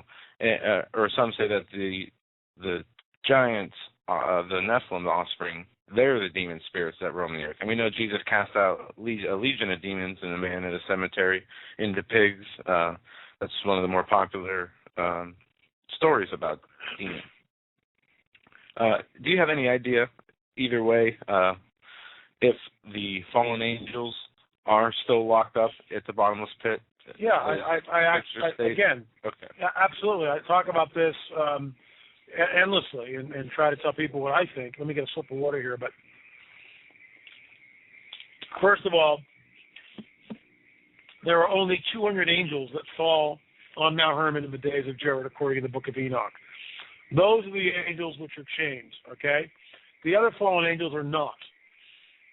If all of Satan's minions are locked up, then what's going on this planet? That's not the case. And who then does Michael fight with Satan and his angels and cast them out of heaven? All that's future. Hasn't happened yet. The 200 watcher angels that you speak of are in Tartarus.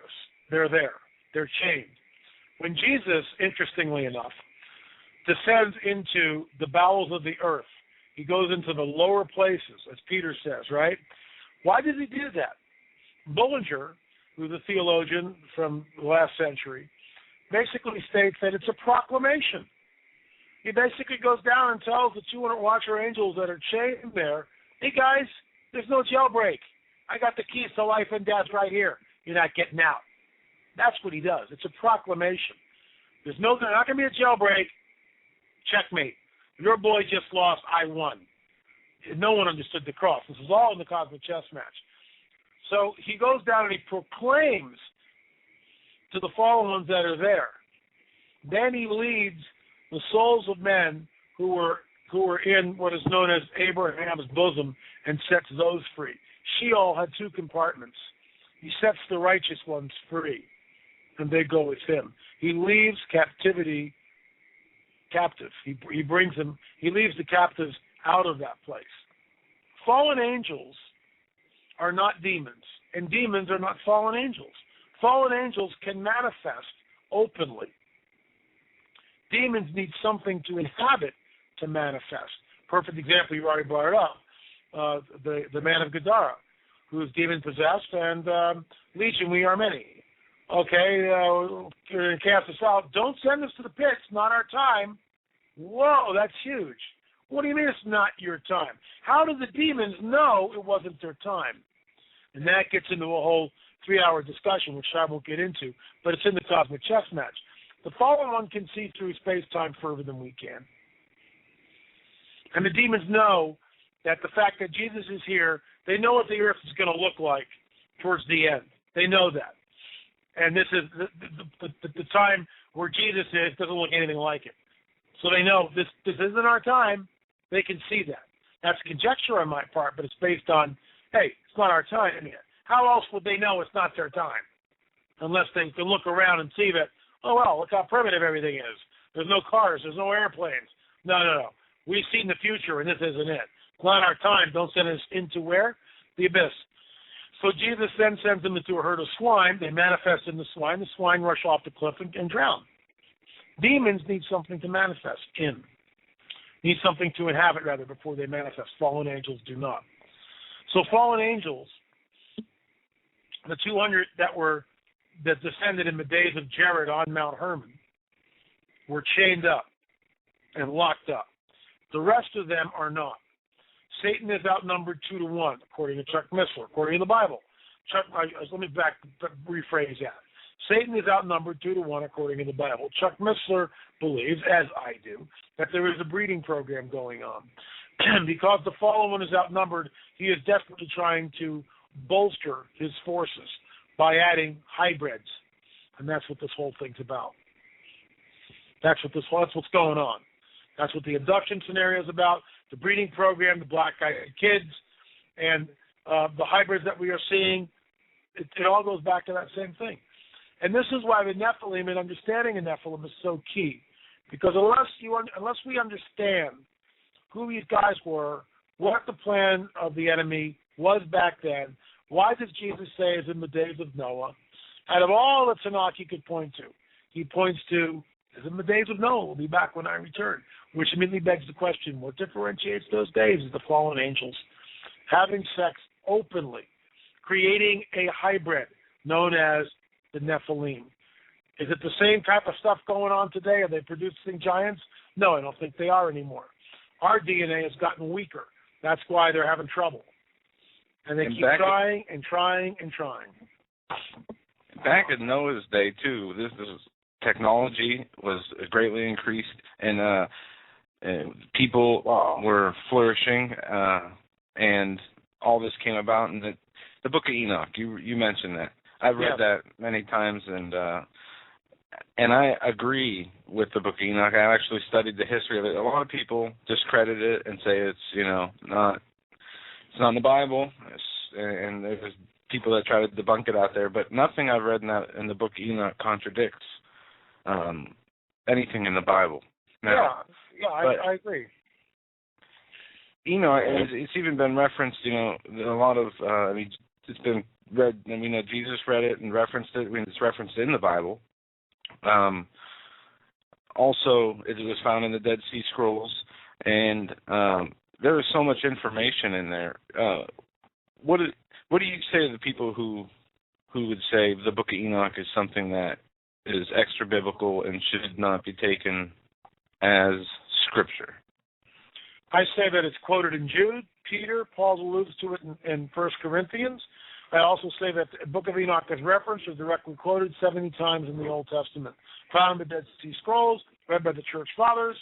Give me a break. Read the book. If you were going to take one book out of the Bible, that's the book you take out, because it amplifies the Genesis 6 account, and it tells us exactly what's going on then and what's about to happen at the latter days. Yep, and I just want to add that I've read some of the other Dead Sea Scroll texts and other New Testament Gospels that they say, like the Book of Thomas. It's not anything like the Gnostic stuff, and this is completely different. For those who have not read, completely different deal.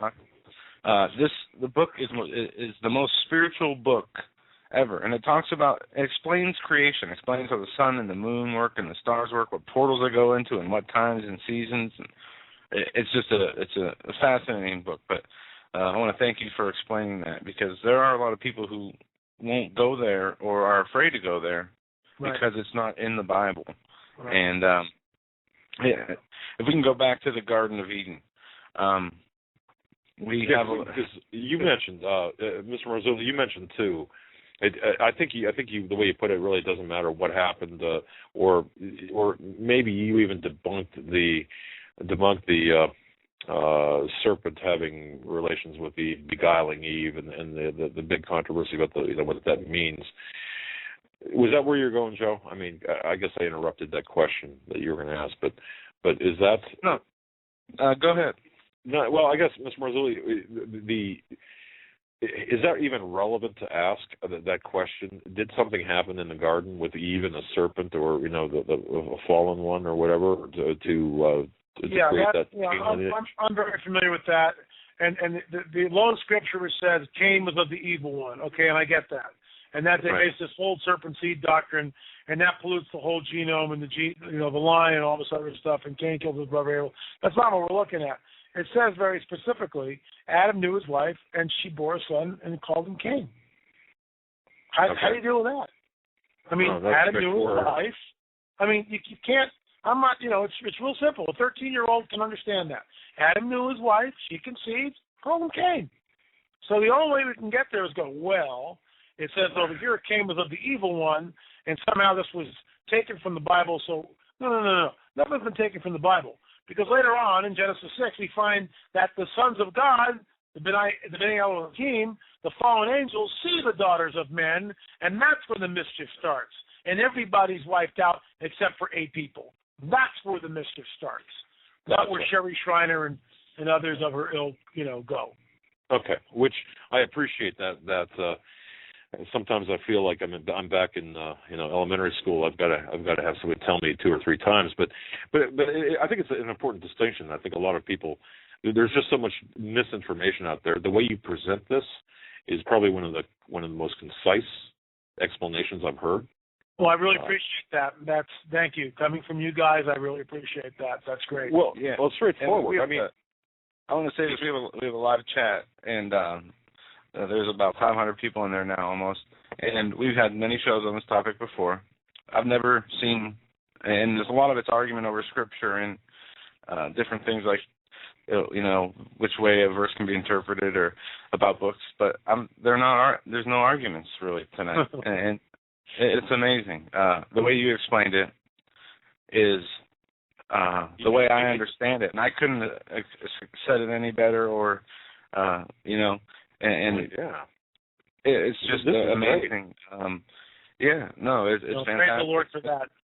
And I gotta, have to back, sometime soon in the near future because we could do a month of shows, Before the top of the hour, though, I've got to ask you. We're seeing an increase, obviously, in this, in what's taking place in these accounts. Are we going to see an exponential increase or an incremental increase in what's taking place? What are you feeling here? I mean, and is this part of men's hearts will fail them? Is this because we're seeing things here that, hey, look, if I opened the door and I saw 2 kids, with sunglass eyes, basically, saying, let me in, it's only going to take a minute. There'd be some problems with my bodily functions at that moment. I got to tell you, and having a bad heart, Joe would have to zap me back to life. But I guess my question is, are we gonna? Is this what? First of all, is that what? Is that part of what the Bible is referring to? The Scripture is referring to the prophecy. Men's hearts will fail them. I mean, things like this taking place. Well, this is exactly what I believe. This is why we're trying to warn the body of Christ. Look, the exopolitic crowd, the guys on the other side of the aisle, look at all the UFO phenomena.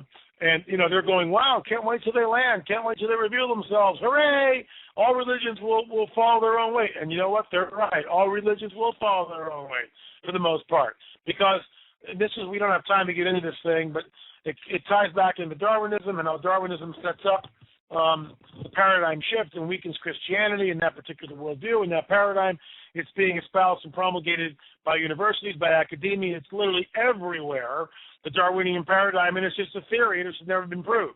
And I rail against Darwinism. It's the theory of the absurd, absolutely an absurd theory. And if Darwin had known about the deoxyribonucleic double spiral of life, DNA helix, he would have more than likely, in my opinion, rescinded his ridiculous theory, realizing it was just a bunch of rubbish. Penguins beget penguins. Penguins are never begetting beluga whales, and beluga whales don't beget hummingbirds, and hummingbirds don't beget human beings, and on and on it goes. It's just nonsense. It's absolute nonsense. And why would evolution, don't get me going on the evolution thing, why would evolution, somehow produce something which is more favorable? Whoa, that means favorable by whose standards? Whoa, you mean you've got standards? I thought evolution was mindless, without standards, random. There's no random thing. People, look, they're getting better. Better by who? We just made a judgment call. That's not evolution. That's you sitting here going, well, make it look like this. It's absolute poppycock. And Christians are held at gunpoint with this absurd theory. All that to say this. Evolution. When Stein sits down with Richard Dawkins, who's one of the premier evolutionists of the 20th and 21st century, and poses a question, where did life come from? And Dawkins answers, well, no one knows. Stein presses, where did life come from? In your opinion. Dawkins finally says, well, it could have come about in this way. Millions of years ago, in another place of the universe, a race of beings who were highly evolved, who themselves had to have gotten there by some sort of Darwinian process, created in a lab mankind and spread us out through the universe. That's called panspermia. And of course, it's circular reasoning because, well, who invented them? Who created them? Where do they come from? Well, we don't know. Well, maybe another race, and back and back and back and back and back and back. He doesn't know. He's intellectually bankrupt. And so he believes, he puts his faith in the Darwinian theory, and it's intellectual fascism on his point, and the evolutionists, that we would believe another mythos. Instead of just random chance, we're saying maybe a God, a loving God, outside space-time as we know it, spoke it all into existence. We don't know how he did it, but that's what the Bible says, and it's every bit as good as the nonsense that you come up with. So why can't I believe it? Oh, no, you can't, because it is intellectual fascism, and you will believe what they want you to believe. I mean, it's like the Fourth Reich. Here we are. That's funny. No, the best explanation I've heard about creation is, saying evolution, or this was created by accident, is like a tornado ripping through a huge junkyard, and what's left is a fleet of 747s that work and run. There you go, boys. Well, I'll tell you what, Mr. Marzulli, thank you so much. We're at the top of the hour already. I understand you've got to go. We really appreciate your time. You got about a minute and a half. I'd love coming on. You got about a minute. Any closing thoughts here, Mr. Marzulli? Any words of wisdom you can impart with us? I don't know about words of wisdom, but I just believe that Jesus is coming back soon. If you don't know him, and we're not talking about religion, we're talking about the Lord of the universe who spoke everything into existence. All things were made by him, and through him everything was made, period. Everything was made through him. He loves you. If you hear what I'm saying, he loves you. It doesn't matter who you are, what you've done, or anything else. He stands at the door and knocks, but he's a gentleman. You've got to invite him in. You've got to say, look, Jesus, I'm not sure what this is all about, but if you're real, come into my heart. I've done some nasty things, and they linger in me, and I can't seem to get rid of them. Please come in. That's all you do. And guess what? When you do that, you get eternal life. And he will make himself known to you in a very real and cogent way, more real than anything you've heard on the radio, because it will be tuned to you, and it will be totally personal. Ask him in, folks. Oh, man, that's perfect. Sir, thank you so much. Thank you so much for coming on and sharing your time with us. I know that your time is very valuable. Marzulli.net Yep. is the website. Go there, bookmark it in your whatever your recent, most looked at bookmark tab is on your computer, and check it out and keep it there, as it is a great reference, and there's so much there to look at and go through, and further interpretations and further explanations from Mr. Marzulli himself and others on what we talked about tonight. Well, my friend, God bless you. I want to thank you so much for having you on tonight, and thank you for your time, and we'll talk to you soon. What I'll do, sir, I'm going to send you that write-up as well for your critique. Yeah, I don't look at that, absolutely. I'll send it to you here next 24 hours. Thank you, sir, Great. for coming on. All right, my friend. I'd like to Douglas and Joe, thanks, guys, for having me on. It's been a pleasure. Let's do it again real soon. All right. Absolutely. Thank you. Take care. God bless. God bless. Folks, God bless you. You're listening to the Hagmann Report on the 6th day of March, 2013. By the way, somebody's got a couple of people's birthdays this month. One, Joe, is going to be turning a solid 30. I want to let you know at the end of the month. Rather interesting. Makes me feel old. I had him when I was 6, so he's adopted. You're listening to the Hagmann Report on this March 6th, 2013. Stay with us for the final hour.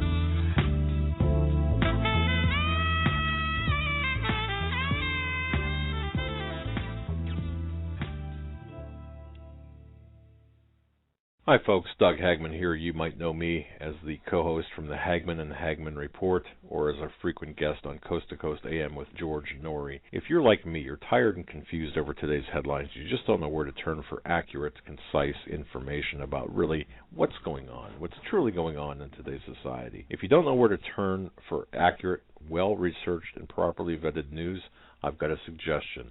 In fact, it's a requirement. Bookmark Canada Free Press. That's CanadaFreePress.com on the internet. It's just not for Canada. It's for news across the world. Judy McLeod, founding editor, has put together a vast array of talented writers like Kelly O'Connell, Daniel Greenfield, Dr. Eileen Johnson-Powell, a lot of guest columnists, very talented writers. Folks, that's Canada Free Press at CanadaFreePress.com. Now mobile friendly. Follow on Facebook, because without America, there is no free world. Survival of the fittest. In any and all situations, survival is your number one priority. That requires being tough and thinking smart. And the folks at Freeze Dry Guy are going to help you do just that.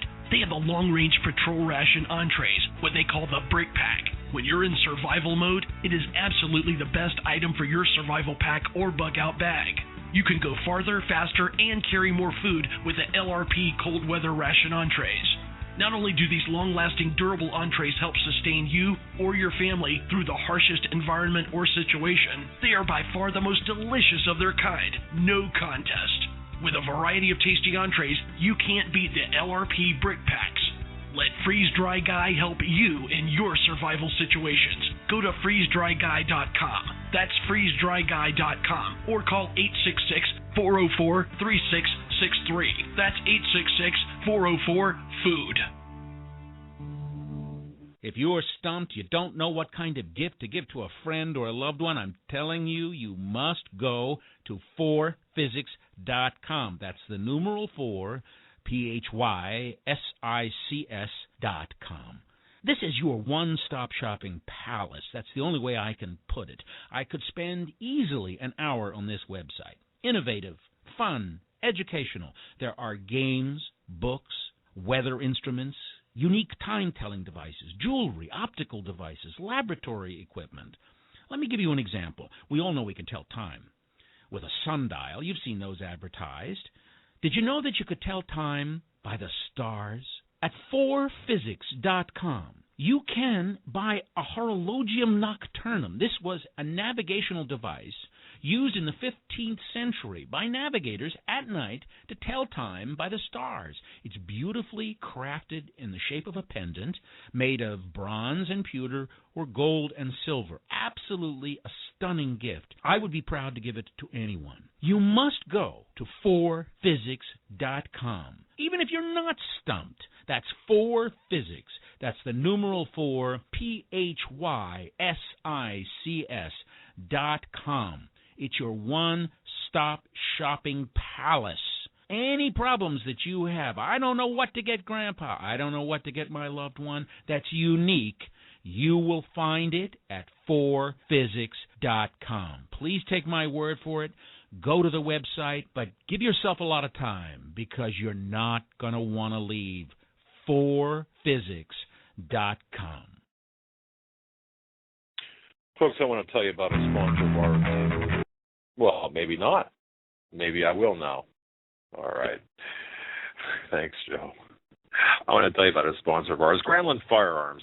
If you're up in fantastic and beautiful British Columbia, Campbell River, British Columbia, that is, Canada, the salmon capital of the world, stop in at 522 South Dogwood to see our sponsor, to see Carl and Lori Granlund of Granlund Firearms. If you're not up in British Columbia, drive up there now, and I'll tell you what, they've got a full listing of hunting rifles, weapons rifles that are in short supply down here, I believe. And also, if you're in the States, you can arrange to make a purchase via Granlund Firearms in British Columbia through a federal firearms licensed dealer here. That's my understanding. I've talked to one person that had very minimal troubles of doing so. That is purchasing a weapon originating from Canada into the United States. So definitely check out their gun stock list, their complete line of survival gear, their hunting equipment, and also Carl's great book. He's got just a tremendous book. It's Trade Beyond the River, 2nd edition. New hunting stories, pictures, cougar hunting. Terrific book. That's by Carl Granlund. And if you are looking at their website, sign their guest book, tell them Doug and Joe Hagmann sent you. That's GranlundFirearms.com. Available off of HomelandSecurityUS.com.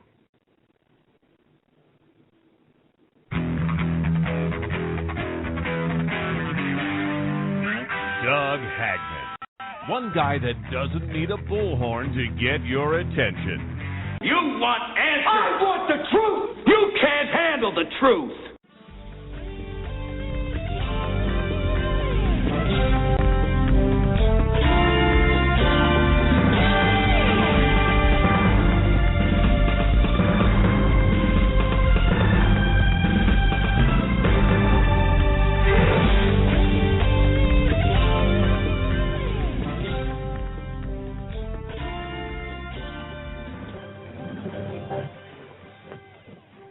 And welcome back, ladies and gentlemen, to hour number 3 of this Wednesday, March 6th edition of the Hagmann and Hagmann Report.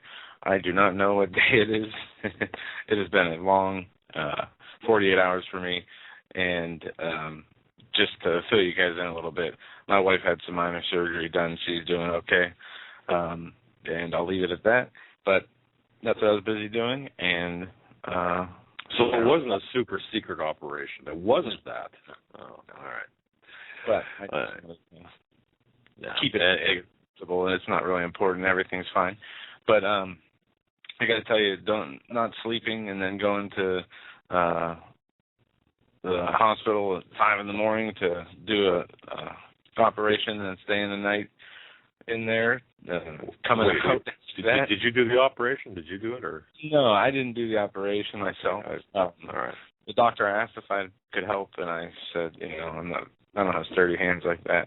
But no, it was. Can you imagine me trying that? Holy cow! It's just it was a lesson in patience, and it was a lesson in a lot of things. But it was interesting. I got a day off radio. Which I could have called in. I almost called in last night. I was watching helicopter. I was right near the helicopter pad. The room was near the hospital down here, and they were going all night long.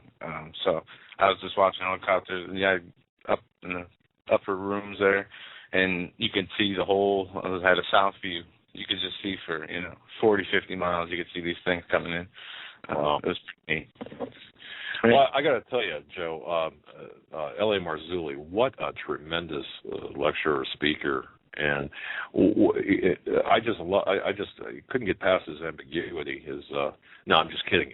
Really, seriously, what a tremendous guy. What a way to lay out. Yeah, it's not that dumb, and it's not that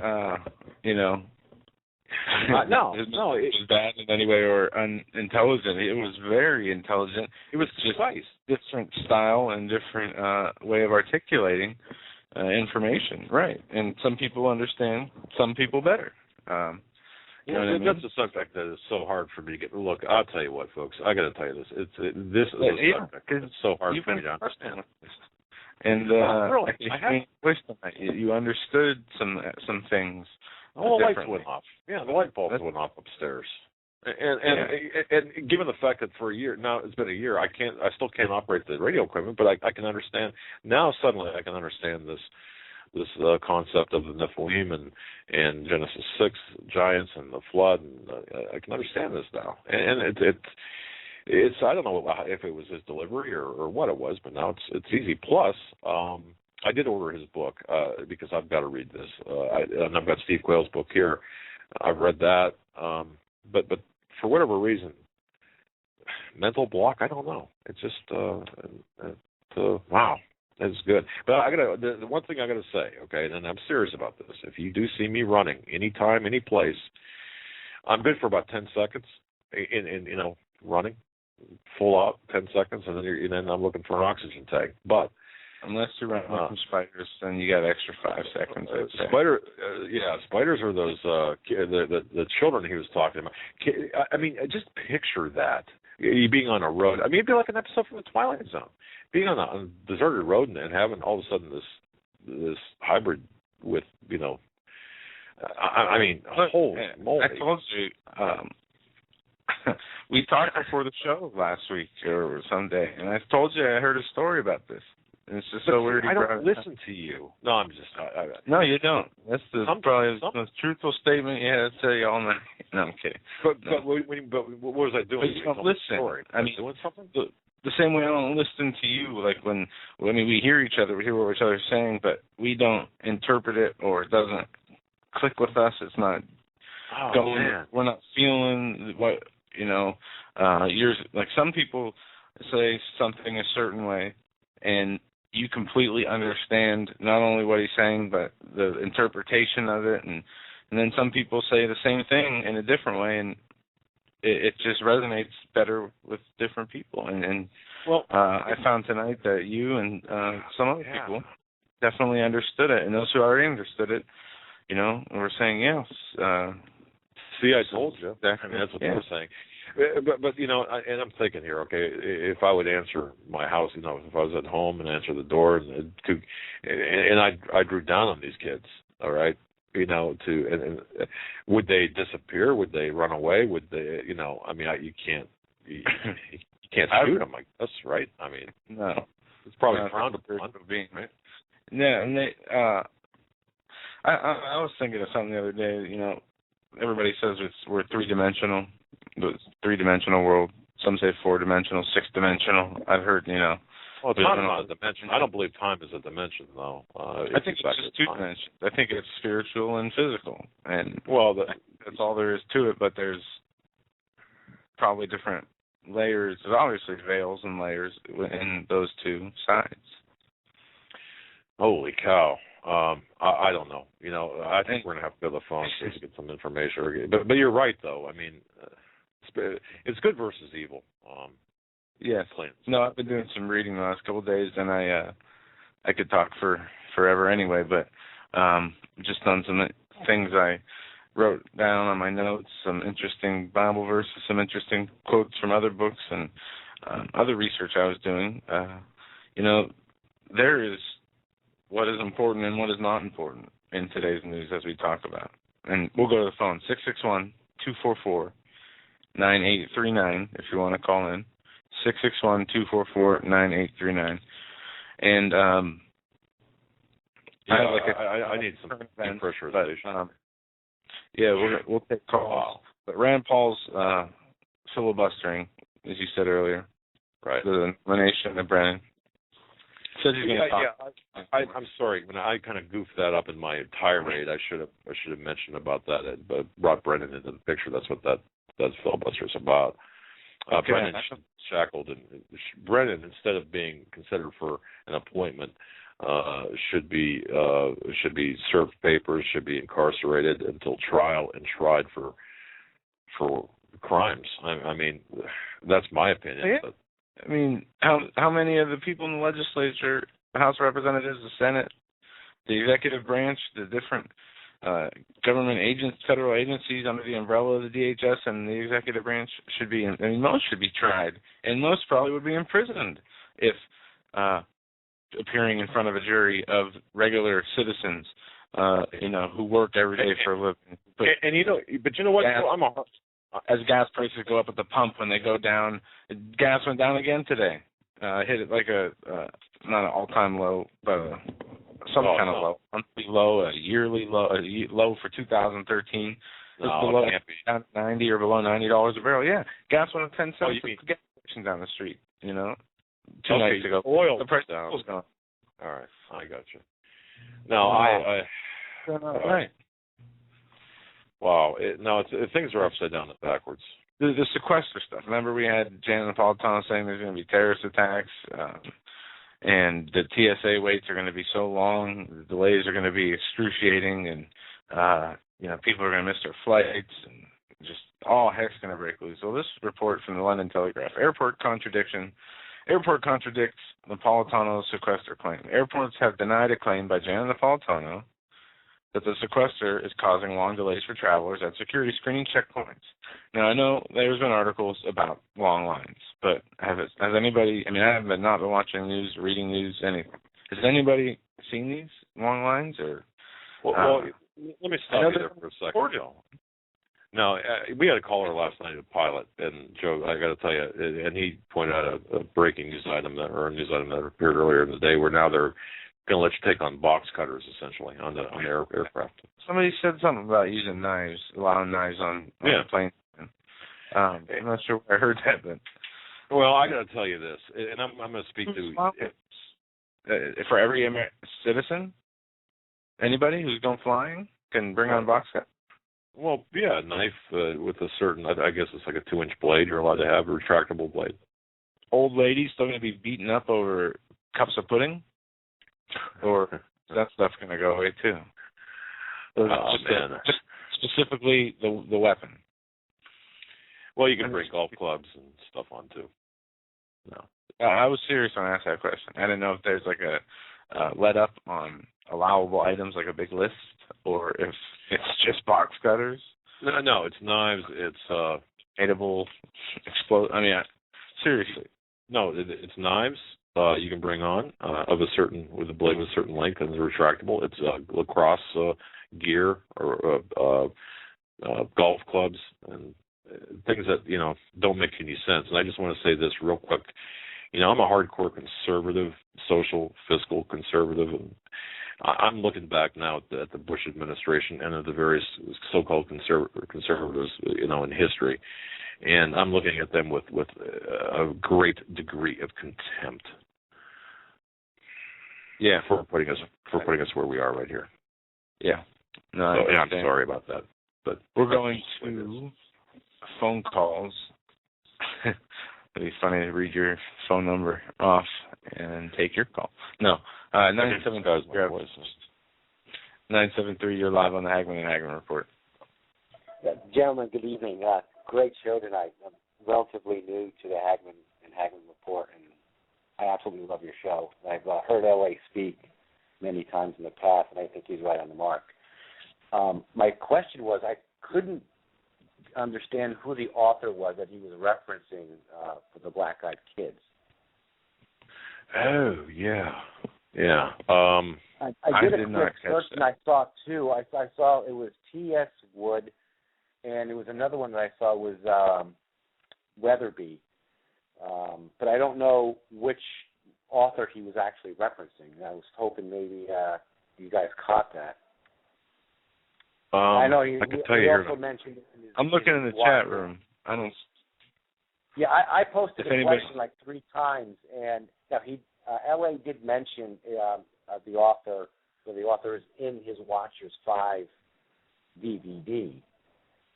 Oh yeah, I do see the chat here. It is Weatherly. Okay, I guess I answered that. Okay. Oh, Weatherly. Okay. Wow. And he also mentioned Bizdar. I have this book too, and Bizdar is going to be on tonight with Rob Skiba at 11 o'clock. For those who want to listen to Russ Bizdar do his thing, and he's great. On which show? I didn't catch that. Rob Skiba's show starts in about 40 minutes. I can't remember the name of the show that he has on Wednesday nights. Okay. Well, people should tune into that. Yeah, that's definitely worth listening to. I think everybody that LA has mentioned are all like-minded folks, and even you two guys are all in the same category of thinking. So I think it's important that everybody gets on board and just spreads the word as fast as possible because time is short. Yeah, absolutely. Yeah, absolutely. Yeah. Well, anything more before we cut you loose? No, that's it. I guess I got my question answered. So thanks everybody in the chat room. All right, and thanks for joining us. Thanks for listening. We appreciate the listeners, and if you can, just tell a friend about the show. We appreciate it. Absolutely, I will. God bless you guys. God bless you, man. Have a good night. All right. I'll tell you, Joe.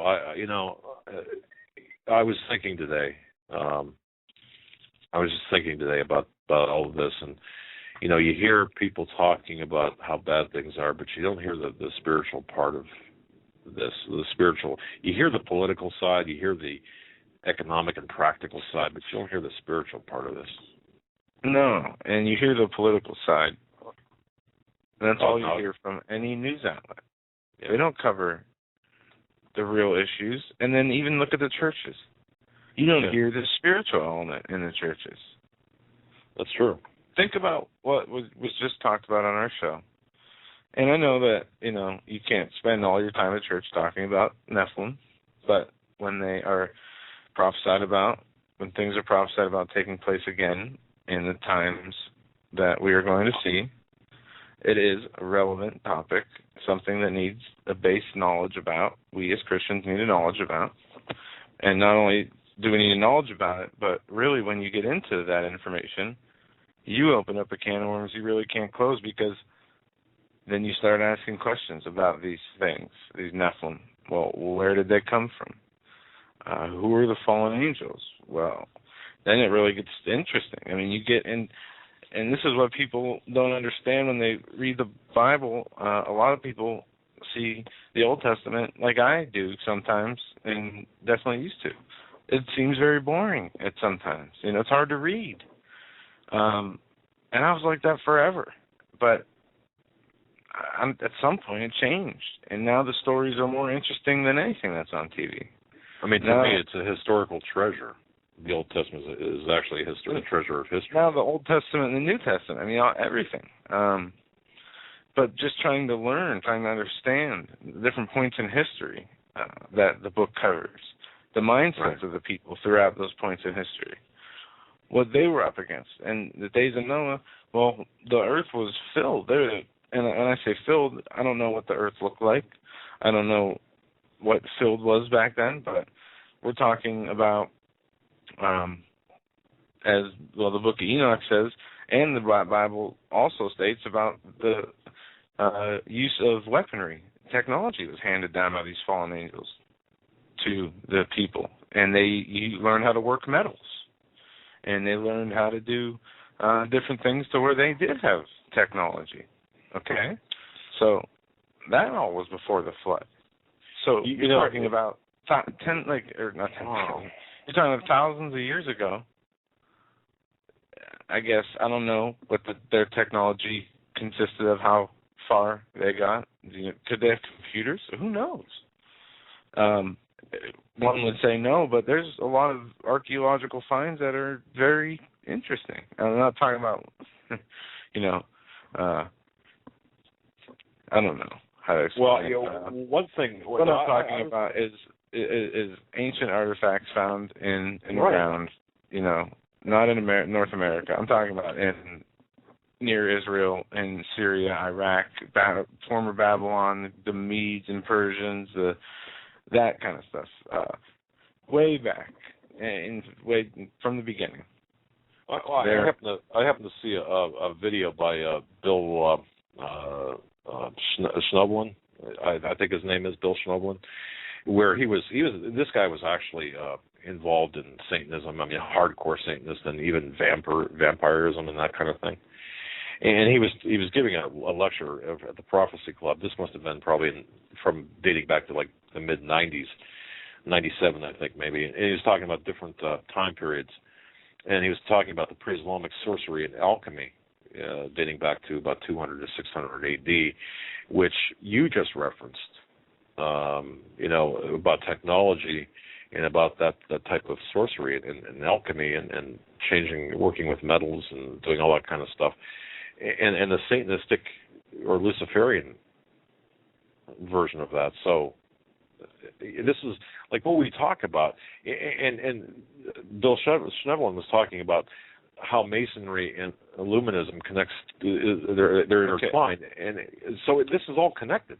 I mean, oh yes, it is. And I guess that's what. And now that you are further understanding this, maybe it's a good time that we can start doing a show on this, because on a few things that I think you're telling me I was holding you back, right? A little bit on certain topics, like I would hold you back on Benghazi, Yeah, that's right. But that's something that's easy to catch up and learn on. This isn't. This is something that you have to devote yourself to. And how many, seriously, can you have this conversation anywhere? And folks listening to this program, imagine trying to have this conversation with somebody that, your neighbor. I mean, we talked about this the other day. Holy cow. I got another story, if you want to hear about what average people are talking about. And I say average people like us, just working people, our audience, and not, obviously, our audience is awake and understands, but I was sitting with a friend and their family, and they were talking about dieting. One of them was talking about dieting. There was a husband and wife that were about your age, Dad, and then a kid that was my age, and Laura. And we were just sitting around, and they were saying how they're dieting, and then the guy started talking about chicken wings and how he's going to eat chicken wings that night and watch The Walking Dead. And the other guy was talking about how he lost some weight, and the mother's talking about, how she's got to return some things at a store the next day. And then they started talking about time. And it was interesting because they said how time was getting shorter or speeding up. And then they came to the conclusion between themselves, because I just stayed quiet, that it was because they're older and more responsible and have things to do. And it's not like when you were a kid. But it didn't explain how a almost 60-year-old man next to me noticed this increase in time, or shortness in time, and how it's increasing very recently. Obviously, he wasn't a kid 2 years ago or 5 years ago, but I think time. I think time is kind of there. I think there's a quickening. That's my view, and I don't think it's due to age. Although, well, it's maybe some of it, but I think there's a quickening.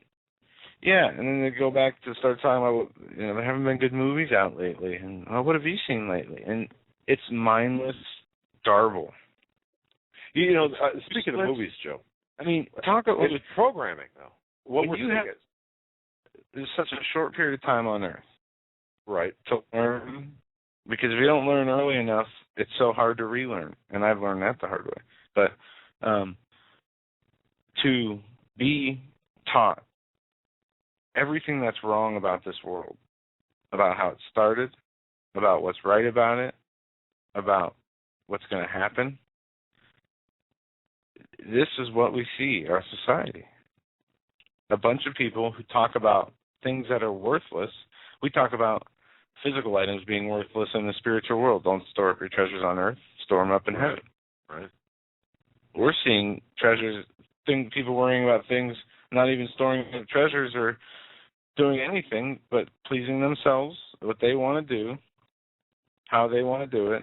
No, not even a, you think I should do this, Lord, or should I be doing something? Not even a consideration, not even a thought or a fear. Am I not doing something that God wants me to do? That never even enters their mind. So think how lost that is. Wow, very true. Yeah, very true. And folks, you can just belly right up to the computer to join in the conversation. Just belly right up here. We're having a kind of a family conversation with our extended family. It seems like, and this is stuff that needs to be talked about, because people are disjointed and off center with things. Everybody is. Even spiritual people are disjointed and off center because they feel the shift, the darkness coming, the change from an evil to an even more evil, like along the elections. The same way people felt that momentum shift. It keeps coming in waves. It's like a tsunami, a spiritual wave, spiritual tsunami waves. Well, I got to tell you one thing, though, and I might have mentioned this before. I don't know. I don't have the opportunity to listen to talk radio much. I heard a little bit of it today. This is the first day I've heard, and maybe he's mentioned this in the past, whether you like the guy or don't like the guy, it doesn't matter. One thing he said today, he said that he feels, or he felt, that him and his crew were under spiritual attack. And I've never heard him say, he could very well have said this before, but I've never heard him say it. And it was something that my wife had said, hey, tune in if you can, or go back and listen. One of his crew apparently has suddenly got a brain tumor. I mean, but how he explained it was this spiritual attack against him and his crew. And how else can you explain it? Look, I feel that. I know Steve Quayle, Greg Evenson, Russ Dizdar, and even without even asking Eli Marzulli, I think all of the Watchmen feel this.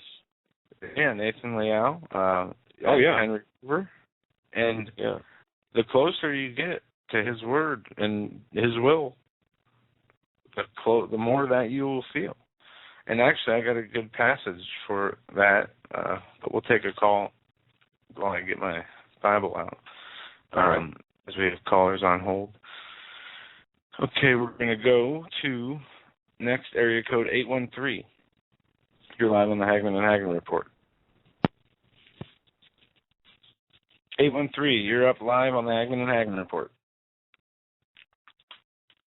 All right. They dropped off. If you want to come back on, go ahead. We'll bring you right back up.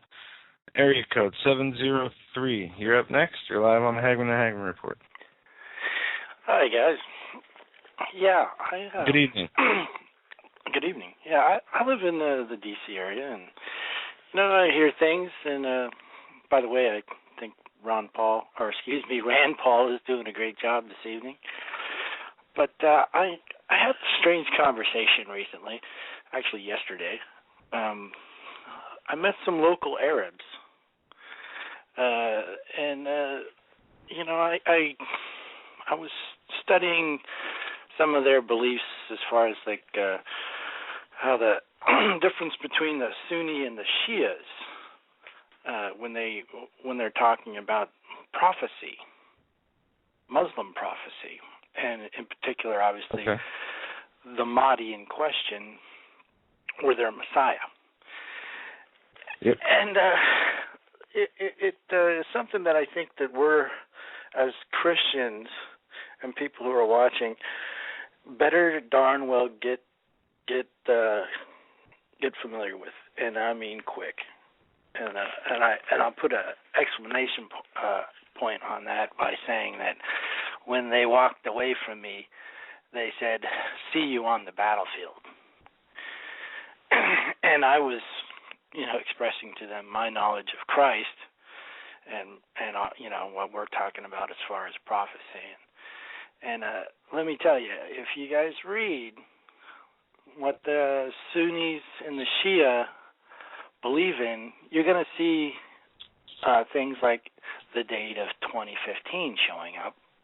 You're going to see things like an earthquake happening and defining a loud noise, which would be something along the lines of possibly a weapon of mass destruction event occurring somewhere in the region of Medina, or their prophecies are speaking of is a war among themselves, the Shia and Sunni reality of their kind of like what we're seeing now. Yeah, that's exactly been forever. like what you're seeing. Exactly like what you're seeing now. And Damascus is defined as being destroyed, just like what the ancient Hebrew and our scriptures are talking about. So you've got the plagiarism of Islam to begin with, and all the stuff going on with that. But it's I heard an something that word. Yeah, go. I don't know if this is true or not. You might know this. You have some knowledge on Muslim writings. I heard that the Quran makes no reference of Jerusalem. No, that's not what I was just reading. Okay. In reference to the end-time events, there is reference to Jerusalem. And it's all okay. None of it's any good. There's no none reference. Of it's any good. It's about in battle and war.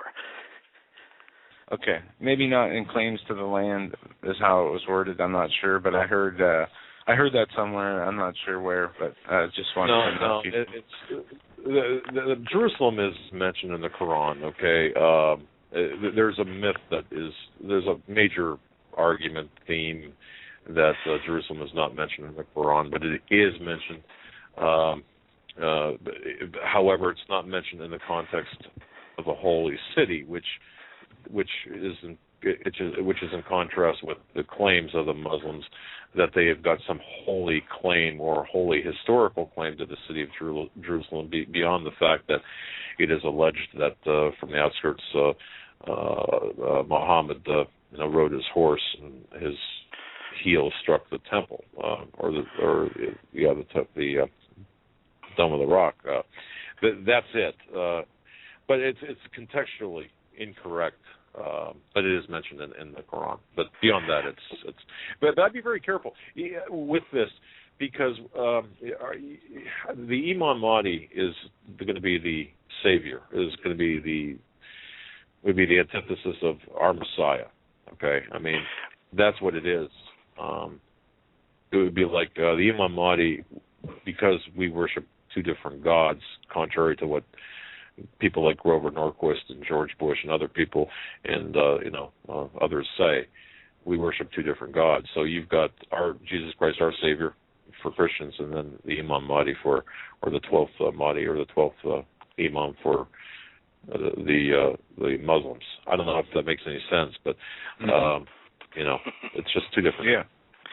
Well, the thing is that my point being is that obviously we're not well versed on their prophetic reality in their scriptures enough to be sure of what we're talking about here. But after listening to them, I'm pretty darn sure that it's not good, and they're defining the same event timing as we have been noticing upon the stage as of late. So all of their actions are geared toward the fulfillment of their Imam Mahdi rising as a result of the war defined in their prophecy, which occurs in Mecca. And the mention of Jerusalem relates to that prophetic reality of that time, which is apparently here and now upon this generation, just as we would, I think, all agree who are listening to your show that we're definitely on the precipice of the Great Tribulation period, and we're definitely the end-time generation. I don't have any doubt about that. And if you're looking at... neither does Scripture. Excuse me? No, I said neither does Scripture. It talks about when Israel becomes a nation again, that generation will be the generation that sees the end of days. Shall not pass away until all these things be fulfilled, yeah. Correct, yeah. And that's that's the parable of the fig tree, and and all nations are gathered together, and you see the softening up of the nations around Israel right now through counterintelligence, and then you see the complete destruction of the principal rate of return required to sustain labor, which would define the mark of the beast and the global reality at hand.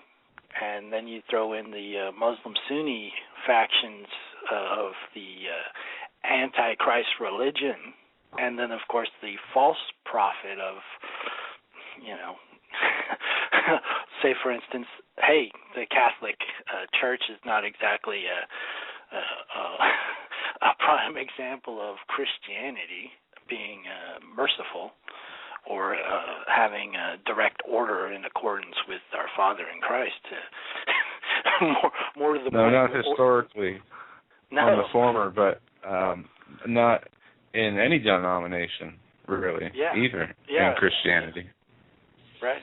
And as a matter of fact, when I became a Christian, I was an atheist prior to that. If I hadn't had one of those events happen to me, I wouldn't be a Christian. And the first thing that God ever told me was, fear not, go with God. But when I asked concerning what church to go to, he said, don't go to any of them because they're all nuts. He didn't say that. He just said, don't go to any of them. But of course, I I didn't follow that advice, and but learned as a result, why you're supposed to listen to God. Yeah. But anyhow, I just called up because I thought that being in D.C. and running into people that are foreigners who are telling you as they're walking away, see you on the battlefield, and they're defining. That's incredible. Yeah, well, that's pretty much defining what Rand Paul is expressing in the silent reality of the President of the United States, in my opinion, that there isn't any good defense right now, and when you have some sort of political correctness for religions or foreign immigration that hold our Constitution in contempt in a manner that's, to me, equal with the silence that being defined on the Senate floor currently. It's not really surprising at this point when you see the protection of banks, the too big to fail banks that are, defining all the money behind the political system that has established such a environment where you'll have these kind of conversations in the capital city of the United States. Very good. We're moving. Yeah, God bless you. Thanks for the call. Interesting bits of information, Joe, to think about and consider, and especially that conversation that he had is kind of chilling, and reading the Islamic text and understanding what they study, and he mentioned 2015. I've seen that they thrown around, or that you're thrown around as some used to say it was the midway of the tribulation. This was back before the Ellen and Nibiru thing and the Super Bowl thing, and not this last Super Bowl, the one before that. These events that seem to grow in speculation of doom, but never, thankfully, end up happening. The real doom happens by surprise, by an earthquake, tsunami. Look at China and Japan, whether real or not. They're gearing up for war against each other over some disputed islands. China's gearing up its army and preparing for war, and the United States is preparing for war on its people, with Obama and Holder saying, yes, we can not only use drones to kill anyone we want anywhere in the world, we can definitely use drones to kill people in our land. They're probably thinking, are these people serious? We kill people all over the world, in every country, in the Middle East, pretty much, and all over the place with drones. These people are asking if they're exempt from that because they live here. I mean, that's probably their mindset, How dare they? Well, I'll show them, which one's going to get it first. And we have proof of not only what they plan to do, whether it's through drone strike or through some other means, but I want to go through this real quick if I can. This is a list I started making. I started writing an article going from the Internment and Resettlement Operations PDF. From there, you have a KBR job listing for FEMA camp operators, available within 72 hours. KBR was granted a $385 billion contract for this in 2006. You have the Enemy Expatriation Act, where they can take away your citizenship without any evidence, along with the National Defense Authorization Act. They can kill you just because they say they can. You have 2 billion bullets bought by the DHS, the checkpoints, down 2,700 armored tanks, 30,000 drones in the sky. You got the new HR 390, the National Emergency Centers Establishment Act. Okay.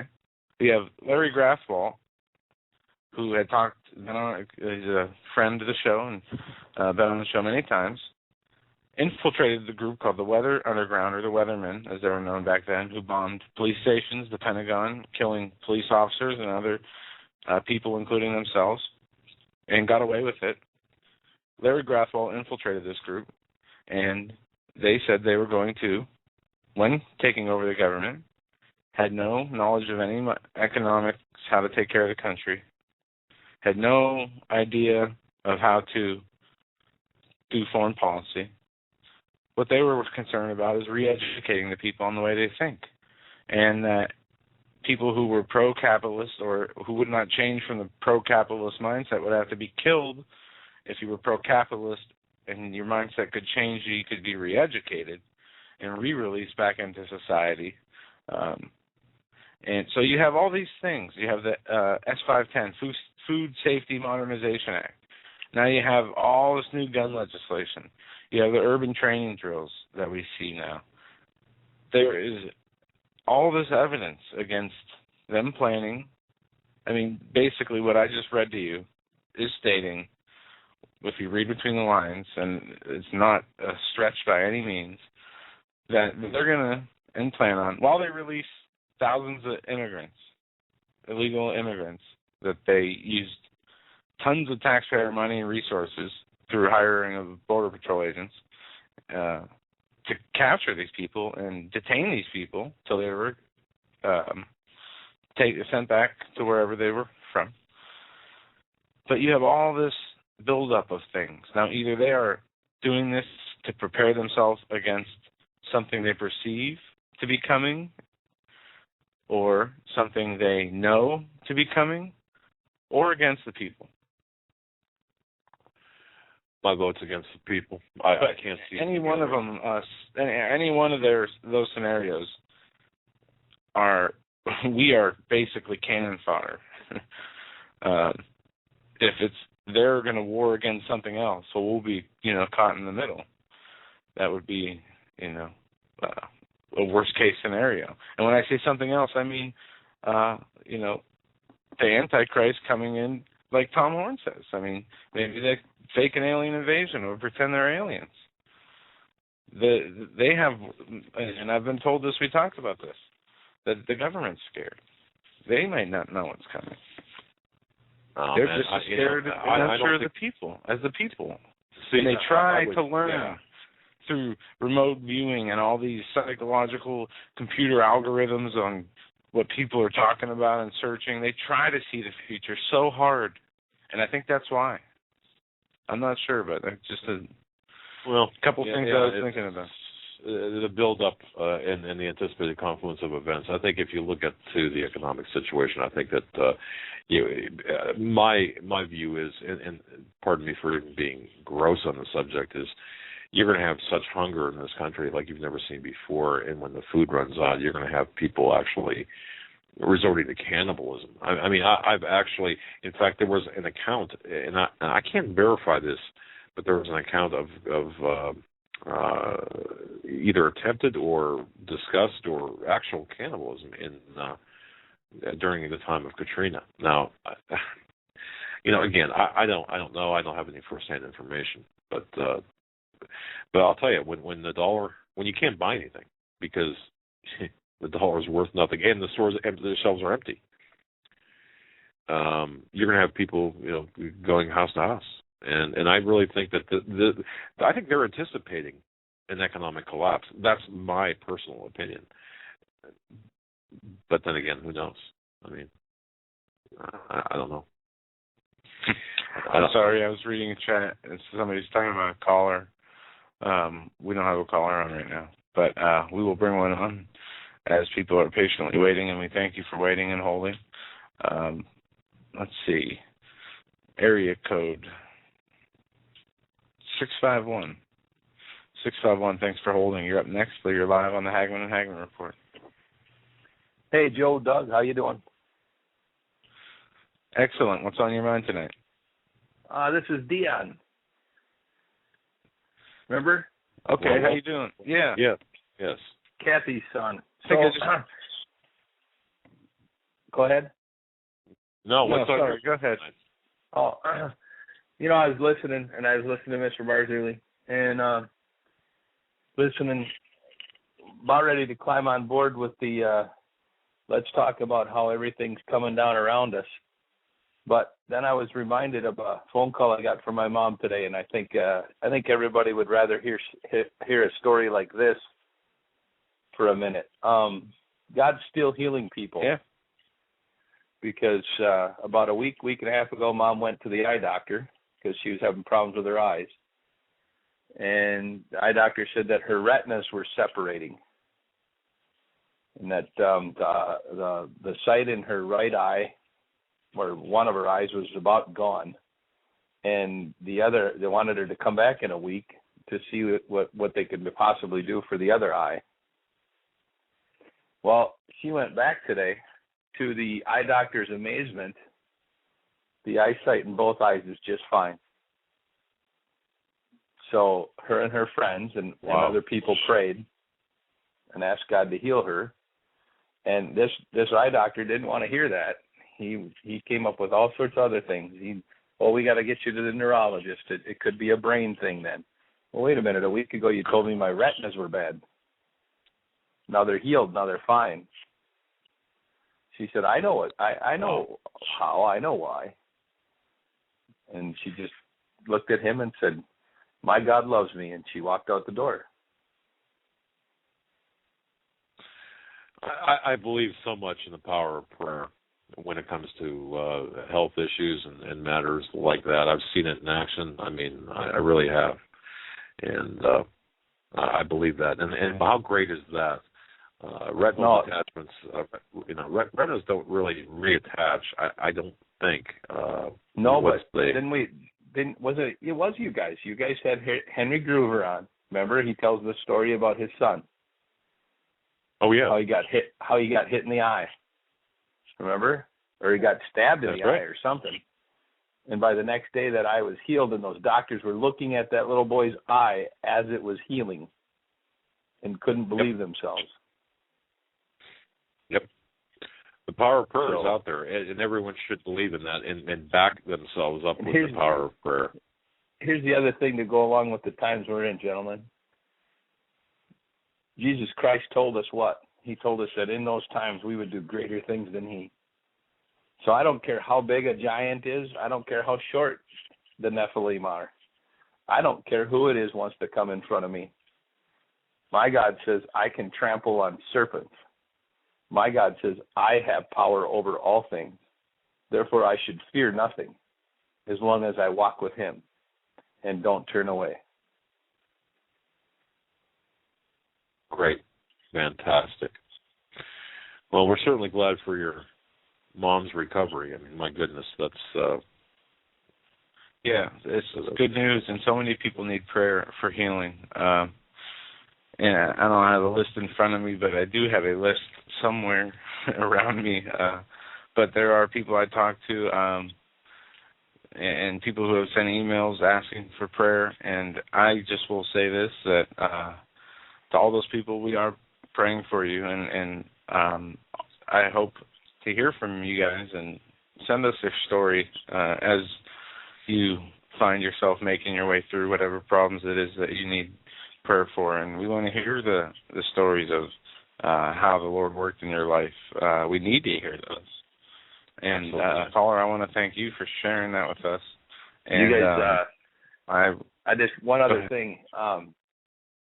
All the listeners out there, everybody in your chat room, y'all make sure to keep praying for these two gentlemen too, because we're getting close to that time where shows like this will be non-existent. They won't be allowed anymore.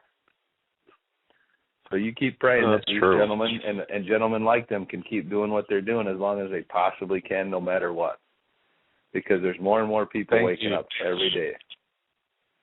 Thank you, caller. You just gave me a great idea. We should make up a dictionary of code words that we can say one thing, but it can mean a completely different thing, like a lexicon. Well, before you put your but before you put your energy in that, you probably should give me a refresher course on buttons here. But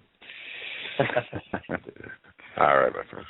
Take care. Thanks God for the bless. call. You have God bless you too. Have a good night. We got about 4 minutes left in the show. Yeah, you know what though? Hold on the calls. Yeah, I just want to thank everyone for their time and attention and their patience and their you know. Go ahead. How'd the show go last night, people in chat? I was not here. I did not get a chance to listen to the archive or listen to it live. I don't know. I got some mixed reviews. I talked to my dad this morning, and he said, "Don't even bother coming back." No, he said it was good. I got mixed reviews. I just want to. You got a good response from the chat room, so good job. Obviously, you are the veteran here, especially when it comes to radio. Oh yes, you definitely are a radio veteran, not a professional, but a veteran. See, it's a dynamic we have, and the dynamic is it's like a family. Because we're a family, we can actually relate to, and people can relate to us because we don't agree on everything, and certainly we have families, our own families that. It's just a great dynamic. That's all it is. And I don't know. But I want to thank people for their patience last night. And certainly, just a recap. I might listen to the archive. I never listen to our shows unless we have a special guest on. And I can't either. I just never do. Unless there's something that happened and I'll go to that part. But I think I'm going to go listen to what you had said last night. Well, just to recap tonight, lamarzulli.net. What a tremendous guy. Of course, he falls in there with the Rusta Czars and Steve Quayle and Tom Horn and Chris Putnam. What a great guy. And he's got his own radio show every Thursday on Acceleration Radio at 9 o'clock Eastern time. I think that's an hour program. So, that said, Joe, I'm glad you're back. You'll be back with us tomorrow, God willing. Yes, I will. And I want to just make this breaking news announcement before we end the show here. Mayor Bloomberg is tackling or ready to tackle another catastrophe, a problem that is so out of control it could engulf the whole state. But luckily, Bloomberg's on the watch. As next on his health hit list, loud music. Earbuds. I would like to know how he's going to regulate this. Are we going to have a police officer who has a sound? I mean, my phone has an app on it called, let me look at it here. It's very neat. It's called Smart Tools. You can measure the vibration. You can measure electromagnetic frequency. There's lights on it. There's all kinds of different tools on it, levels, whatever. I wonder if they're going to go around with tools like this, take the earbud out of your ear, put it up to their device, and measure if the decibel amount is higher than the regulation. Well, the sad thing about this is $250,000. Maybe they have a machine that can detect it from far away. I don't know. Maybe a Minitron. I mean, they have so many tools at their disposal. It's crazy. Bloomberg. Keep your music down in New York. I don't want to see anybody getting beaten to death by the cops for, I mean, they do it without reason.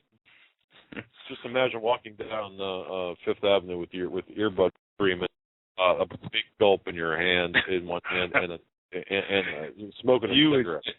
A cop with a horse would baton you before you knew it happened. But, folks, we're at the end of the show. God bless each and every one of you. We'll be back tomorrow. No guests that I know of yet. I don't think we have anything going either. So it'll just be us, the news, and it'll be a good show. We'll see you then. Have a good night. Good night.